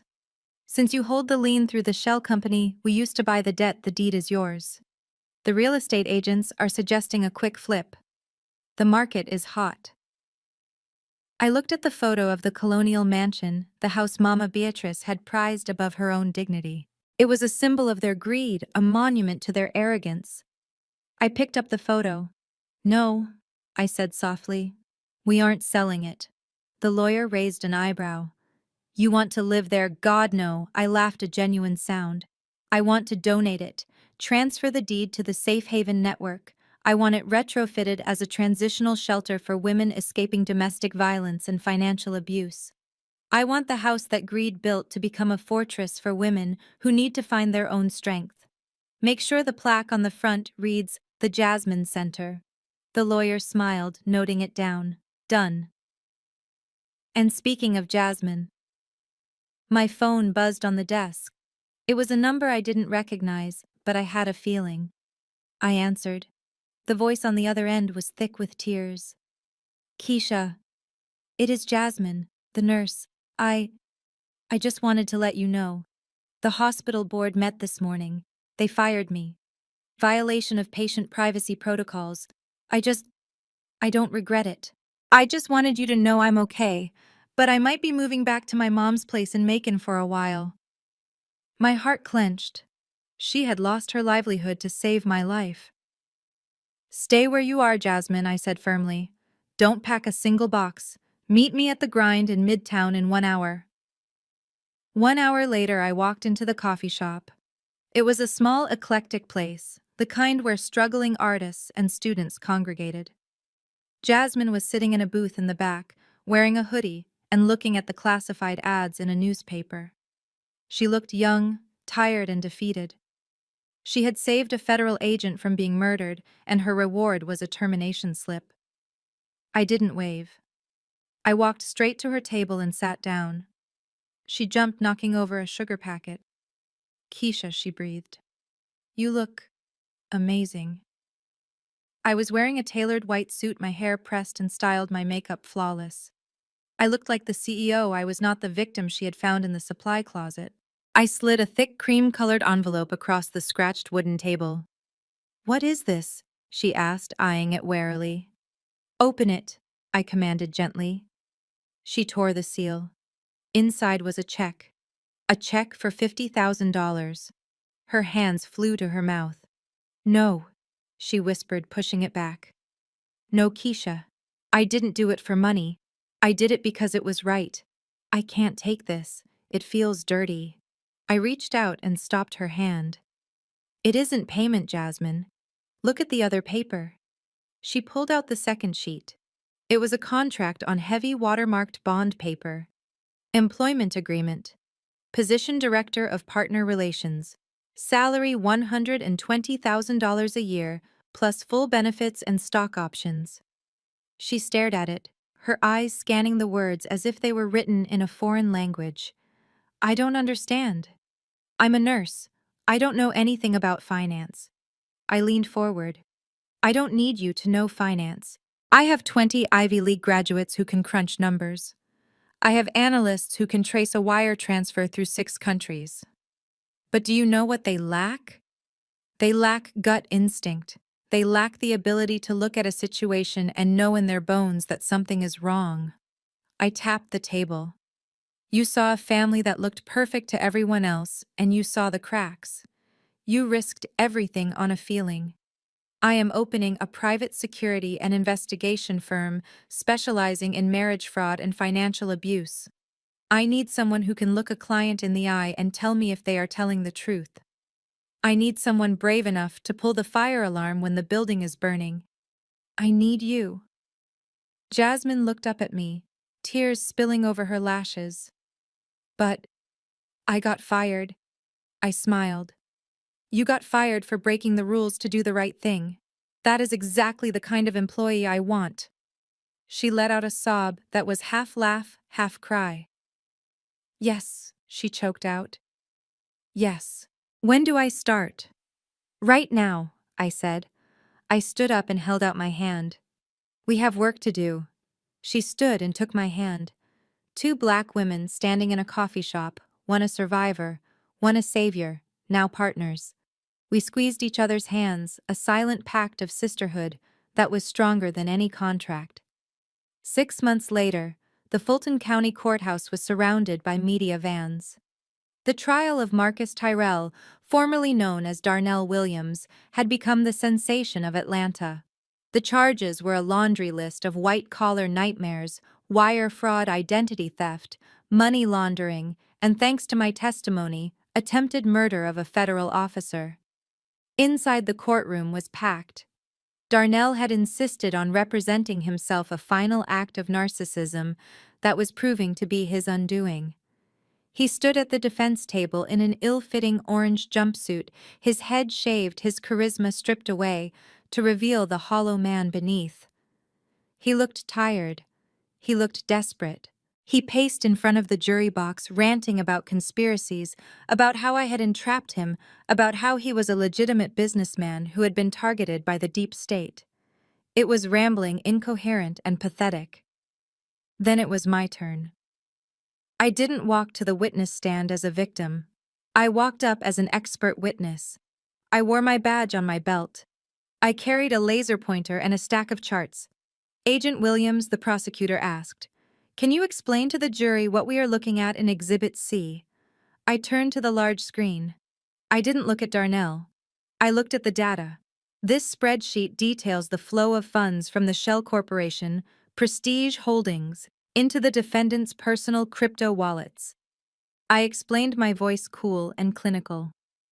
I used forensic tracing software to follow the money trail that he thought he had deleted. Numbers don't lie. Men lie. Women lie. But the math.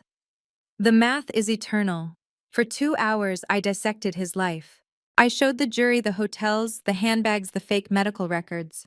I showed them the text messages where he laughed about stealing from me. I showed them the foreclosure notice on his mother's house. I stripped him naked with data until there was nowhere left to hide. When the judge read the sentence, the room held its breath. 20 years in federal prison without the possibility of parole. Mama Beatrice, who had taken a plea deal for testifying against her son, received 5 years for conspiracy. She sat in the back row weeping silently, looking old and broken. Becky had received a suspended sentence and probation, but her punishment was social. She had been exiled from every circle that mattered, divorced by Kevin, and was currently living in a studio apartment working at a diner. Darnell tried to lunge at me as the bailiffs took him away. "You ruined me," he screamed, spittle flying. "You are the devil." I didn't flinch. I watched him get dragged through the side door, the heavy chains clanking, the sound of his freedom ending. I walked out of the courthouse into the blinding flash of cameras. Reporters shouted questions, thrusting microphones in my face. "Agent Williams, how do you feel? Do you have a message for other women?" I stopped on the steps. I looked into the lens of the nearest camera. I thought about the women sitting at home right now, looking at their husbands, wondering about that strange credit card charge, wondering why he was so protective of his phone.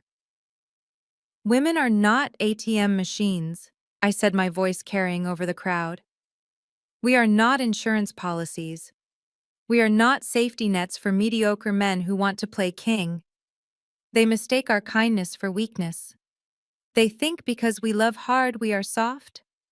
I paused, letting the silence build. "But we are wolves," I said, a smile touching my lips. "And you just poked the whole pack." That night, the charity gala at the High Museum of Art was the event of the season. The champagne was cold, the music was jazz, and the room was filled with the power players of the city. I walked in wearing a dress made of emerald silk that fit like a second skin, the color of money and envy. I was there as the CEO of Valkyrie Security, now the most sought-after private intelligence firm in the state. Jasmine was by my side, looking radiant in a blue gown, working the room with a natural charm that put seasoned diplomats to shame. I stood by the balcony looking out at the city lights, feeling the cool night air on my skin. A man approached. He was tall, with broad shoulders and a kind face. He wasn't a businessman. He was the district attorney who had prosecuted Darnell's case. "Agent Williams," he said, offering me a glass of sparkling water. "Or is it Ms. CEO now?" "Keisha is fine," I said, taking the glass. He looked at my hand resting on the railing. He didn't look at the diamond bracelet I had bought myself. He looked at the thin white scar running along the side of my palm, the legacy of the night I fought a fake doctor for my life. "That looks like a story," he said softly. "It is," I replied. "It is a reminder." "Of what?" "That I survived," I said. He smiled, and it reached his eyes. "It looks like a victory mark to me." He didn't ask about my money. He didn't ask about my connections. He asked me about my scar. And for the first time in a long time, I didn't feel the need to run a background check. I turned to the camera, breaking the fourth wall, looking directly at you. Listen to me, I said, my voice dropping to a whisper. Don't ever ignore your gut. If something feels wrong, it is. If the nurse tells you to hide, you hide. And if someone tells you it is a trap, believe them. I turned back to the party, the lights of the city reflecting in my eyes, and walked into my future, the sound of my heels clicking, a rhythm of absolute, unshakable freedom. The screen faded to black, but I was just getting started. The most profound lesson from Keisha's journey is that underestimating a quiet woman is a fatal mistake. Darnell and his family let their greed blind them to the truth, believing they could exploit kindness for weakness. They failed to realize that silence isn't submission. Often it is a strategy. True power doesn't need to be loud or boastful. It simply waits for the perfect moment to strike. Ultimately, integrity and intelligence will always outlast deception. When you dig a grave for someone else, ensure you dig too, because justice has a way of burying the wicked in their own traps. Hit subscribe if you believe in karma and tell us in the comments. Have you ever had to play the fool just to catch a liar?